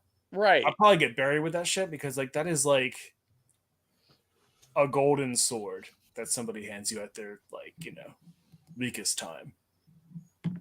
Is it Brett Ambler? No, that's Brett Ambler is the guy in the movie. Mikey? He's saying it's the kid. So yeah, okay. The kid on the front. So he has like some sort of recognition for being in Kazoo. But I have a sealed copy of this movie with the fucking kazoo with it. Like, this should not exist. Right. I think I sent Chris something like that too. This past one. Sure you did. Same amount of respect. Okay, Bill. You sent me good stuff. You got like what? Well, if that's what you want, whatever time you got. Oh, so you guys don't cap? We record for 2 hours, but I mean, where are we at right now? We're at 1:23, so we still got a little. Hey, but we're not trying to hold you hostage either. If you're free to go anytime you need to. Stay as long as you want. Love it. Let's play bullshit. Okay. Do you guys know how to play this? No. You're gonna have to. I mean, Howie know. Mandel like hosts it on like Bill. free internet TV, so I don't know if like it's like Wheel of Fortune nowadays, dude. Okay. But this is a game you used to play with like bullets or beers or whatever. Bullshit. Nope. So you just ask a question. I see. And then you take a drink if one of those deals, right? Like I never or whatever, that kind of thing. You're getting close. I ask you a question. All right. And then you answer it. And then me and Bill think that you're telling the truth or bullshit. And then we look it up. Okay. And if you're bullshitting us and we choose the opposite thing, like we think you're telling the truth, you get a point. Okay. So it's like bullshit or not. Like, it's like, who is the director? Okay, here we go. Let's just try it. Okay. You ready, Bill? Let's torture Bill. Yeah. Oh. Go ahead. Who is the director of Future Kill? A Future Kill? Future Kill? Yeah. Did you send me that one, Bill? Maybe. Probably not. That was one of the early Peter so I'm Jackson choose movies. Bullshit immediately because it doesn't seem like you know what you're talking about. I don't know the director. But you have to bullshit us. You have to be like, Future Kill? Yeah. I fucked up. Okay. That was an early Peter Jackson movie. Right. That was just before Meet the Feebles. See, Bill's got it, right? Like, so that sounds good. So if you would have said that immediately, that's like, that feels like, you want to get the vibe now? 100%. Okay, you want to try me? You want to ask a question? But you have to know the answer to it, though. Bill? Me? I gotta. No, Chris, you have to go. Ask me a question. Okay, I will go.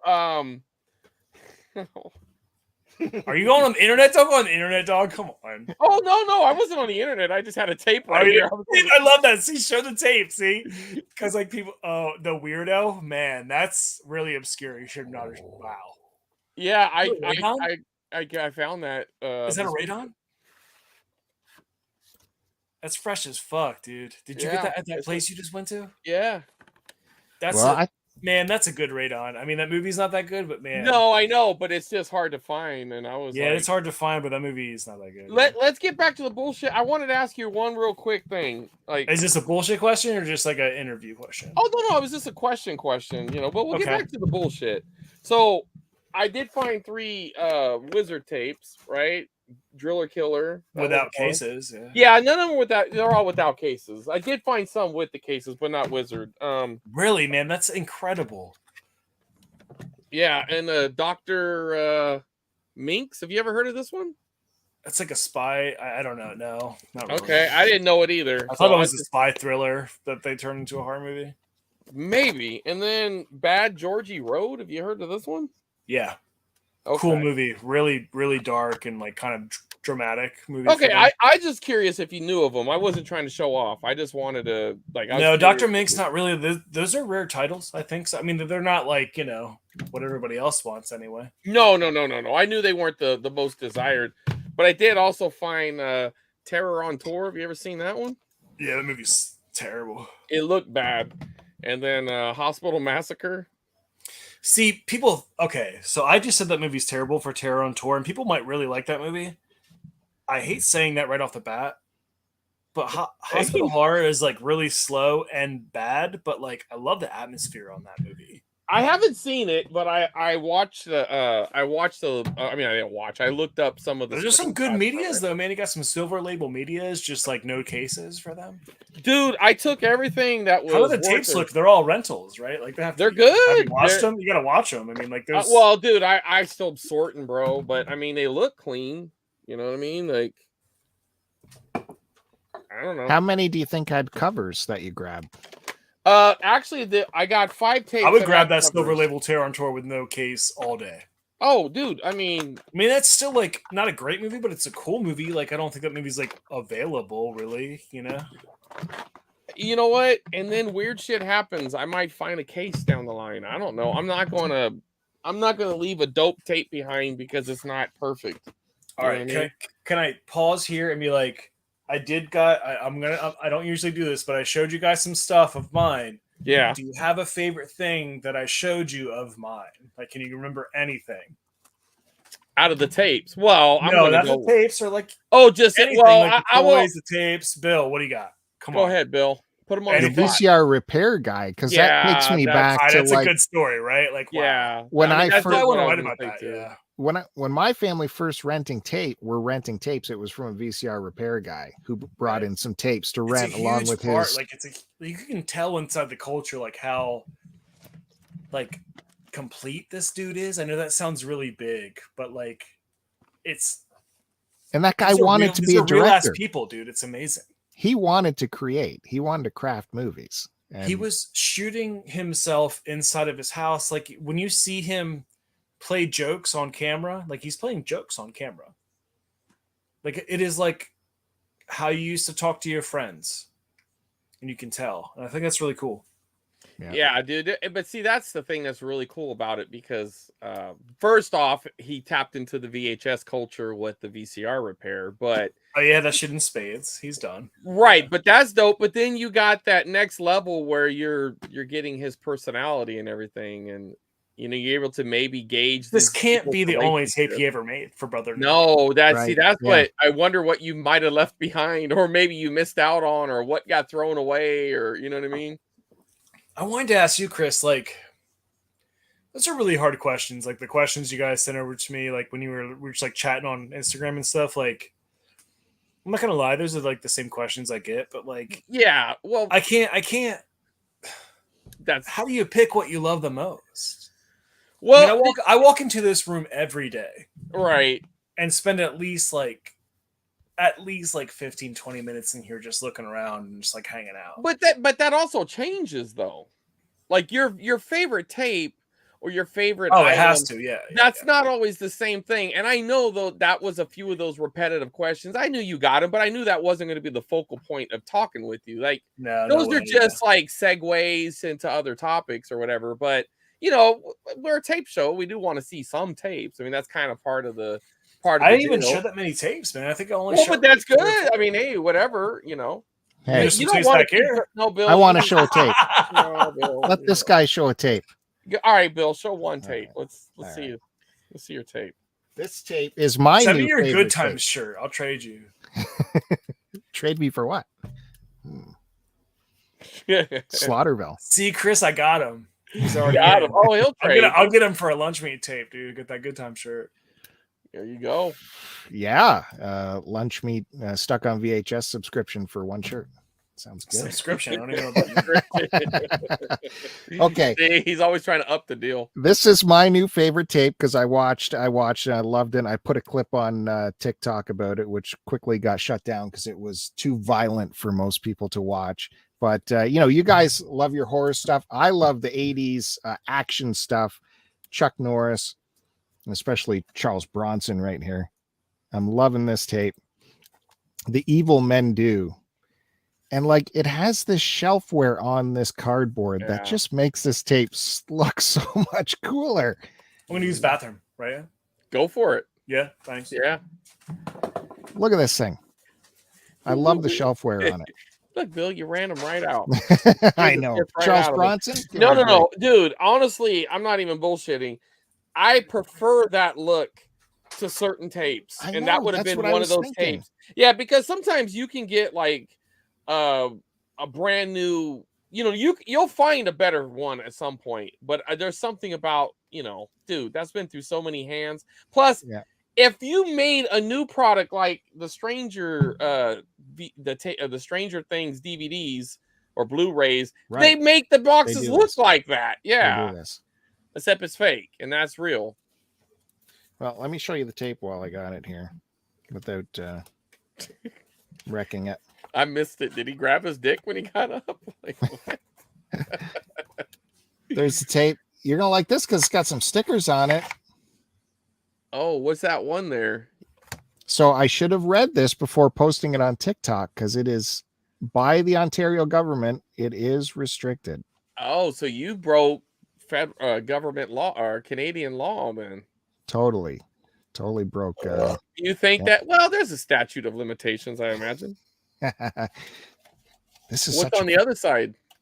Side. The end. There's all right. So you got your video galaxy. You're just trying to up my video world. Yeah, don't tamper that, fuckers.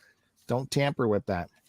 So this movie, this guy directed Charles Bronson and a ton of stuff. J. Lee Thompson. You know what else he directed? I don't. One of your favorite horror movies? Canadian horror movie? Slasher? You're talking about hold on. The fucking one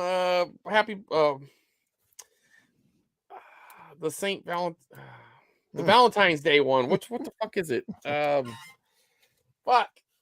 Hold on. I'm just gonna cheat. It's right here. It's right on the tip of my My Bloody Valentine, right? No, yet at first. Happy Birthday to Me. Oh, Happy Birthday to Me. Oh, yeah. Right here. Yeah. This one right here. Beautiful. Yeah. That's beautiful. Oh, Bloody Birthday looks pretty shiny too. It's got the bottom. Happy Birthday to Me. Happy Birthday. I grabbed the wrong damn one. It's right next to it. Here we go. Happy Birthday to Me. And it's got the bottom. I don't have that one. I don't have Happy Birthday to Me. Yeah, I got lucky on this one. It's got the gatefold deal and everything. Oh, man, beautiful. Early one. Great Canadian. It's not in great shape, but you know, hey, I didn't pay much for it, so I'm not. I wanted to show you this sticker on here. Yeah, look at that sticker, dude. It's hold on, I'll get you back to the big screen. Down a little bit of glare. There you go. Now that's forward. Canadian rating, huh? Well, it's he broke the law by posting a clip. The Ontario Film Review Board says this is restricted. We actually had a government body that checked every VHS tape that went to mass market, including the adult stuff. So they got these stickers. Canadian rating sticker. I love the key. Like, why would you use a key to was a key, right, to make it a graphic. Is that a key? Yeah. I guess you could. Yeah, I guess. Kinda. It's a Canadian. Kind of looks thing. like a key to me. Nobody knows. All right, let me show the I got 5 tapes from that place that had the covers. Now I already showed the weirdo. Well, actually, I take it back. There was 8. These 3 are sealed. Candyman 2, Heavy Metal, which is kind of cool. Ooh, I like that. And Blade. Can you show me that Heavy Metal a little bit longer? You want to see the Heavy one Metal? half a What I second? do like it is it has like, you know, THX and the 3-minute segment, you know. Contains a spectacular 3-minute. Yeah, 3-minute segment, never seen before. So you get an extra 3 minutes from the theater. So Are you keeping that? Cool. No, I'll probably sell this. I have it on. I already have like a couple of copies of it. I don't need a sealed one. Put it in my box. All right. And so wait a minute, we got a box, Bill? Yeah, I should have a box. I think I got a box. Well, you do have a box. I have your Grateful Dead tape. I threw in the Night of the Comet, and I'm going to throw in an Elton John World Tour 1992. So hopefully you like that. No? Well, I could leave it out. I just like Yeah. So you know what the weird thing is like out of all the tapes that I went through, there was only 5 minus those 3 sealed that had covers. And this is the most random. And what makes it the most random? Oh, sorry, man. I got 1 more second. Sorry. That's okay. Do it, bro. What makes it the most random, Bill, is lately I've been on a Mexican gangster movie kick, right? Like I got gangster. Domestic gangsters, like gangs. Actually, gangs is what I should say. Mexican gangs. So like I recently got Mi Vida Loca. Okay, I'll show that real quick. We'll stall a little bit for Josh. So I got this one the other day. Mi Vida Loca. Look, she's putting her little gang signs. This is like a girl gang flick. It's also called My Crazy Life because they had to let you know what Mi Vida Loca means in English. Okay, yeah, good. Because I don't know. It's the same thing twice. So, I've never seen it. You know, whatever. It's a gangster movie. American Me, which isn't around here. It's over there somewhere. That's it's about the Mexican mafia and the street gangs and all that. So, but I wanted to find this one, and it's just random out of all the tapes that Blood In and Blood Out just happened to have been there. So that it's just weird. You know what I mean? Like that I was actually looking for it and it just happened to be there. I was gonna pick it up. You know, I thought I'd find it at a thrift store, but I don't know. I just, like I said, like I was telling Bill, Josh, I've been on a Mexican gang movie kick, and so I've been picking them up. And this one just happened to have been there. So it's just random, not worth nothing. It's like $5 tape or something. But you've seen Chains? I have seen Chains. It's been a very long time. Have you seen Mi Vida Loca? No. Let me show you the cover. Where'd I set that? How the hell could I have lost it already? I just had it. Oh, well. It doesn't matter. This is the problem with those. I'm rearranging my room. I'm in the process. Yeah, see, Mi Vida Loca. She's these little girls with yes. Actually, that's an HBO thing, isn't it? I believe it is an HBO release. Yeah, it is. I have seen that. Yeah. Yeah, it is what you it like is. That? Yeah, it's fine. You know, it's all right. I mean, I don't think it's on DVD, but yeah. It might not be, and that was one of the other things. But so this was another one I was trying to track down, so I got that one. I was like, okay, cool. So that was one of the ones. Mother's Boys, the demo. So, and it has an exciting offer. If you watch that, you can get a shirt from The Crow. Did you rip that shit? Have you watched it? I have not. I just brought this stuff home. There's so much good stuff on some of those demo tapes sometimes.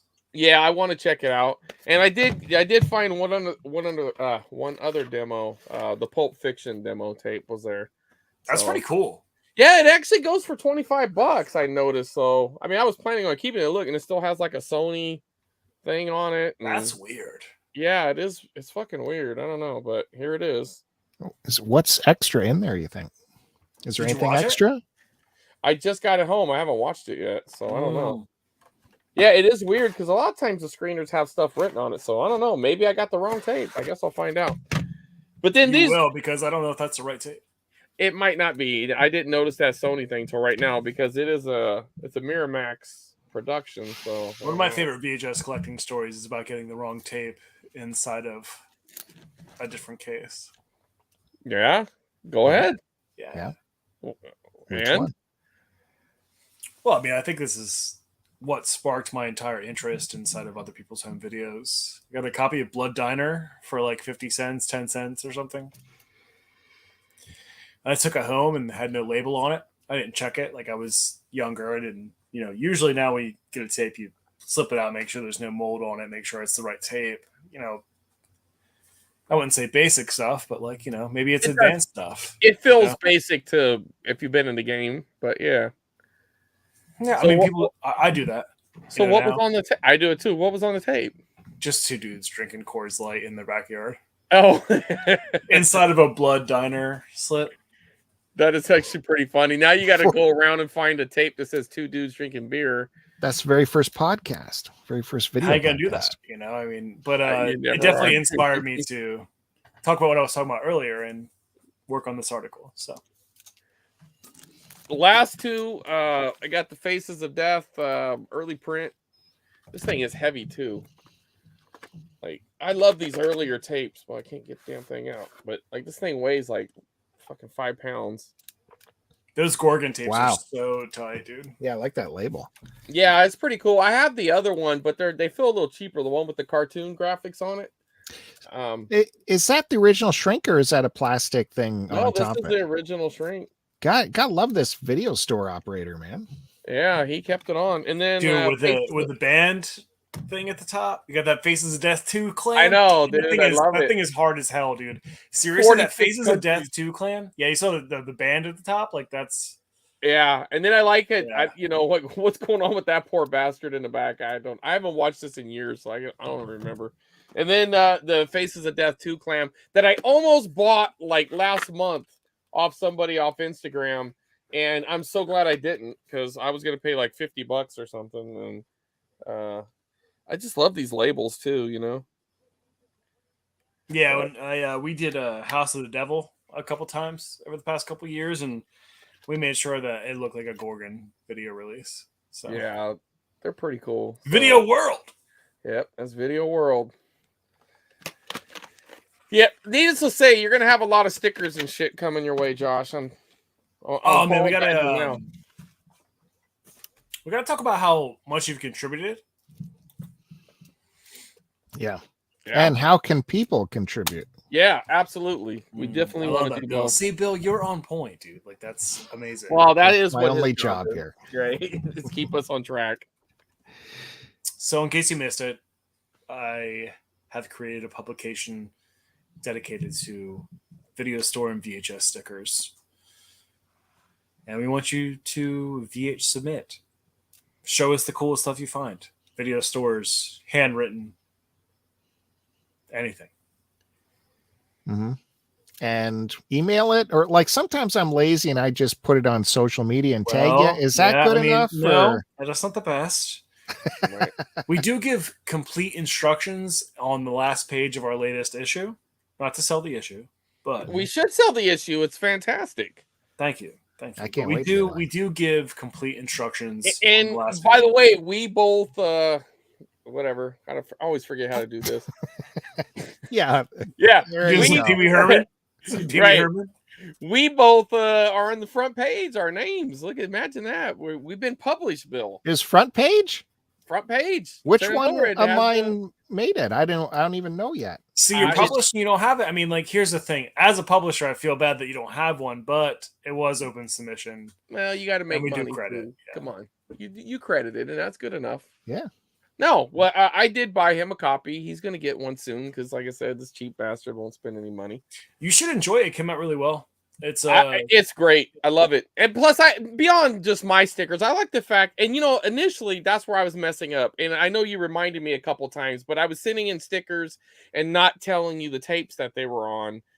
You don't have to. You don't have to. No, dude. You should, because it adds so much more to when you put that little description. Like where you know where it comes from, yeah. Yeah, dude. No, and I was like, oh, this is what he was getting at, because you were like, hey, send a picture of the tape or something. But I think ultimately what you really wanted is you just wanted to know what it was on. So at least that's what I took from it. But anyway, I think that's really I cool would that you love have to that. know what it's on, but you don't have to. You know, No, I photograph stock work. You know? Josh is being too kind. He wants to know what it's on. Send it in with the type in what it's on. It's not that much harder. Send an email. Yes. I think it's But- just stuck on VHS book at gmail.com. Yep. And what there's a feature article in this latest issue, right? We try to do at least one feature. Yeah, we always do one feature that is feature length, and we do a couple interviews on the side of it, and then we do a couple think pieces, and yeah, it's a full magazine for sure. Love it. Yeah, so get those submissions in. So, I mean, I know it's early because this one just came out, but I'm assuming you already got some stuff compiled for the next issue. Mm-hmm. Yeah, I mean, well, we've had a lot from the beginning, you know, and I think it's about like curating and see what comes in and what you want to publish, you know. How are you keeping track of when you get a new sticker in? You know, I think I saw this before. A massive spreadsheet somewhere keeping track of this stuff. Canadians and their fucking spreadsheets. A VH spreadsheet at this point, right? I like the the nuts VH and bolts. I want to know how the stuff works in behind. It's very difficult, as you might imagine. We don't want to repeat stuff, okay? Yeah. But we have scanned stuff that looks freaking identical, and we're baffled, but we don't know how to communicate that through a magazine or book. And because the same stickers pop up on different tapes. Yeah, I mean, you have to imagine that, and we try to keep track the best we can. I mean, I think there's probably a few doubles, but not many because we do pay attention to that. Yeah. So. What do you recall the nuttiest video store name that really got your attention? Nuttiest? Nuttiest. That this doesn't make sense. Chris Roberts Jackhole videos, you know, something. Jackhole? Yeah. I love couch potato video, and there's couch potato and couch potatoes. So yeah, those are good. I like Madman video is kind of cool, just because he's just like Maniac video. Maniac video is a great one. You see those stickers and stuff? Yeah, we published those before. Yeah, I sent in one, but you probably already had. I don't know. Maybe it made this last issue too, but I was really happy to get the local ones in, because I mean, like this. Yeah, I love when you hit me up and you were like, "Yo, I like these people. Like, I know these people." That was cool. Well, like I got this hat. This is a real deal video, and that came from. That was like my girlfriend's childhood rental store, and I found it at Goodwill. Well, actually, a friend. No way! That's such a cool coincidence. And it was brand new too. It was like new old stock, and it just made. Dude, you're living the dream over there, dude. Like, this sounds like crazy. Dude, I mean, and you know, the funny thing is like this guy, he normally doesn't do that shit. And he goes, "Would you want this?" Kind of like almost half disgusted. I'm like, "Yeah." And he goes, "Well, it's $2." I'm like, "Oh, I'll give you $5. Just grab it for me, would you please?" Like, just grab the damn thing, Jay, you bastard. But that's not Chris. I mean, it looks good on you. It's a good hat. And he says that a lot. That's part of Chris Roberts' lexicon, the deal. I mean, what else? Real deal. He says that a lot. The real deal. When you would give somebody a deal, what are you going to call it? What do I call it? Yeah, I mean, like if you want to give somebody a deal, like what are you going to call it? A good deal? A real deal.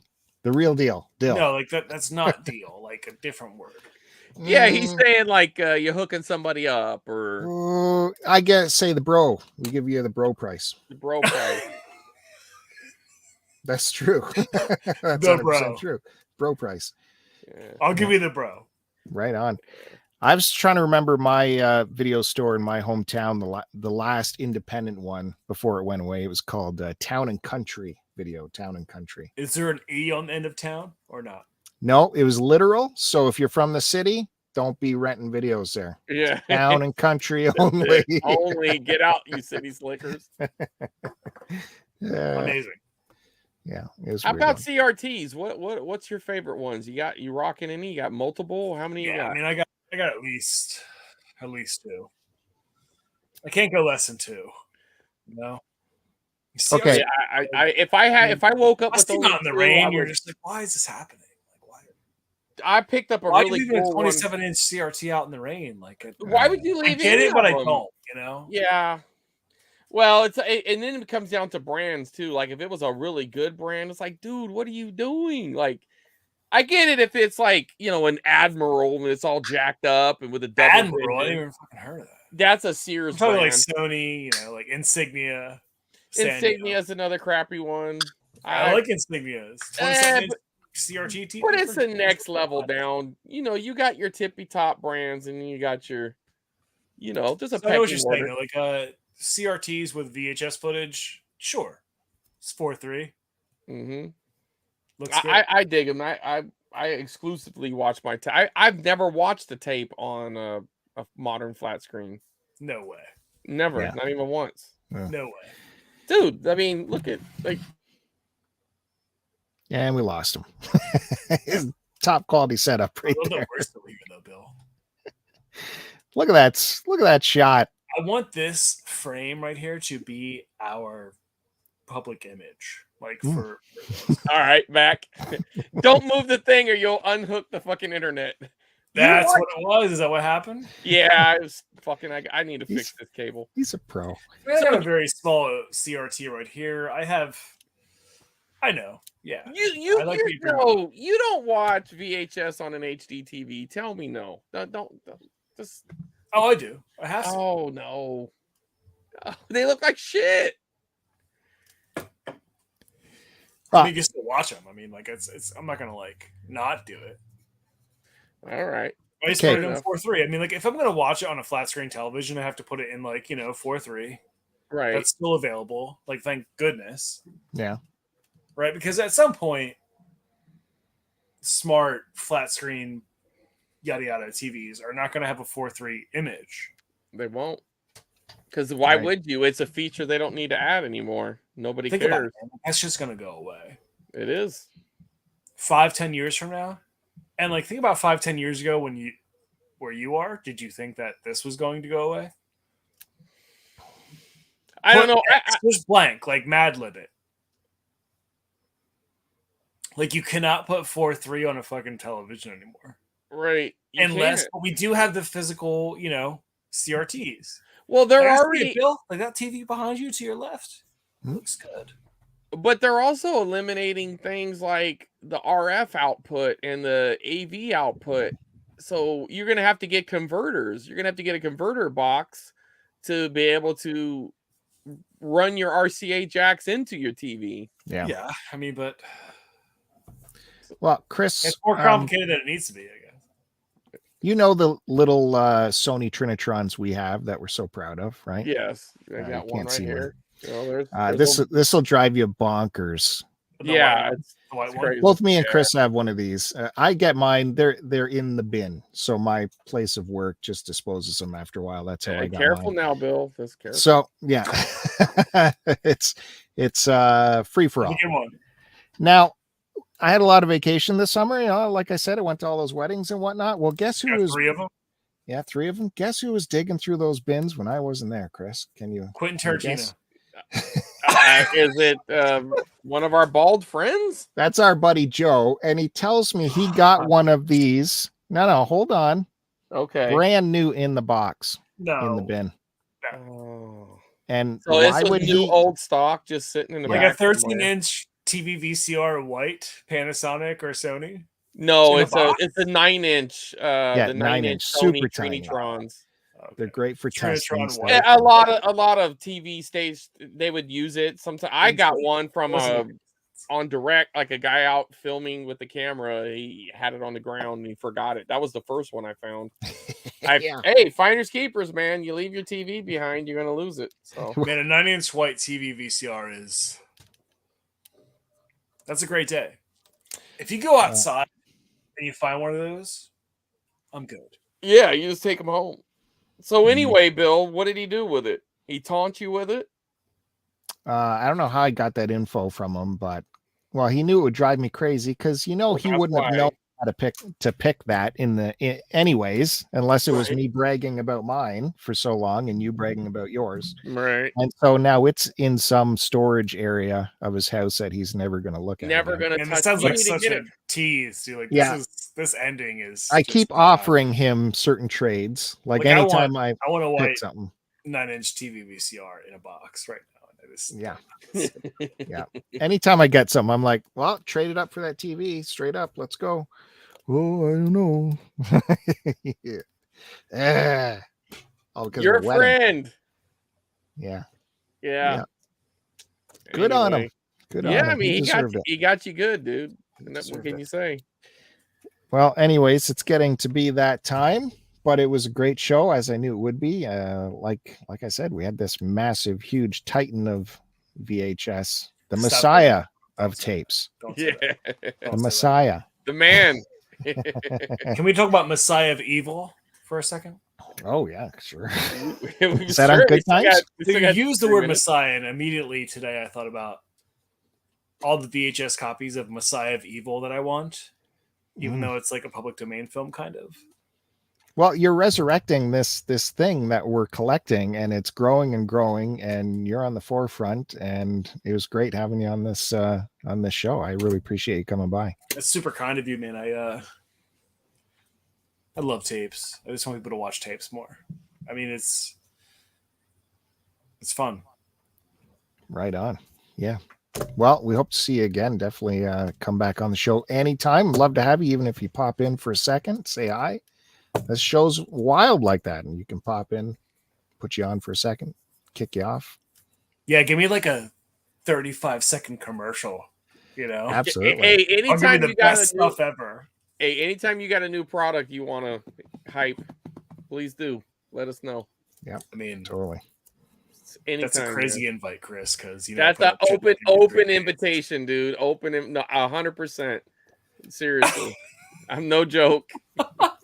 Give me that hat, dude. Give me that hat. Not this one, but I do have one for you. I do have one for No, you. more than one.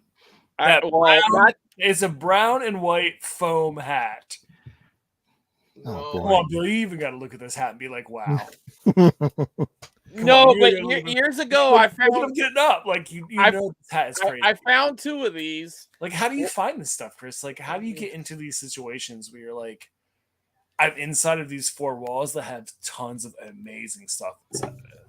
Well, this one comes down to being nice to people and letting them know what your interests are. You have been so nice to me. Like, seriously, like my boy Chris gave me an original best of the best extra large t-shirt. You just don't get that for free from people. Okay? Well, like people are good. I got two of I appreciate that, and you were very kind. I got two of these. I got a black one and a white one. The black one I got to keep.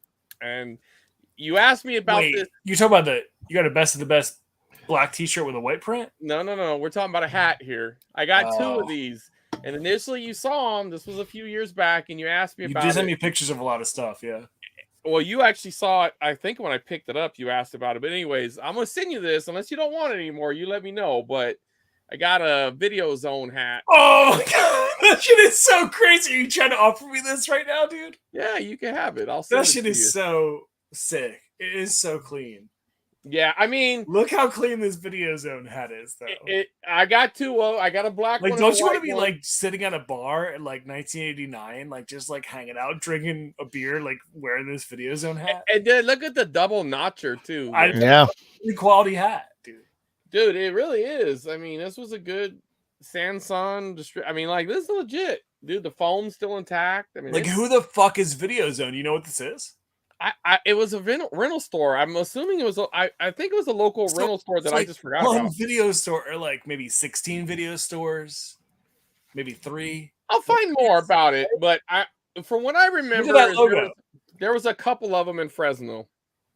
I would love to have that hat, dude. I have, like I said, I got two. My black one's over there. I can't get to it. I'll knock everything down. But you are knocking everything down. No, dude. Seriously. Don't worry about it. It'll be in the mail as soon as I get my shit together. Insane. I got to do a big rearrange in here. It was sitting on top of Jason's head, but I gotta send you some pictures, Chris, of the stuff that I've had like for over the years that like I feel like nobody cares about because it's like old and like dirty or whatever. But yeah, man, do it. I got some crazy shit.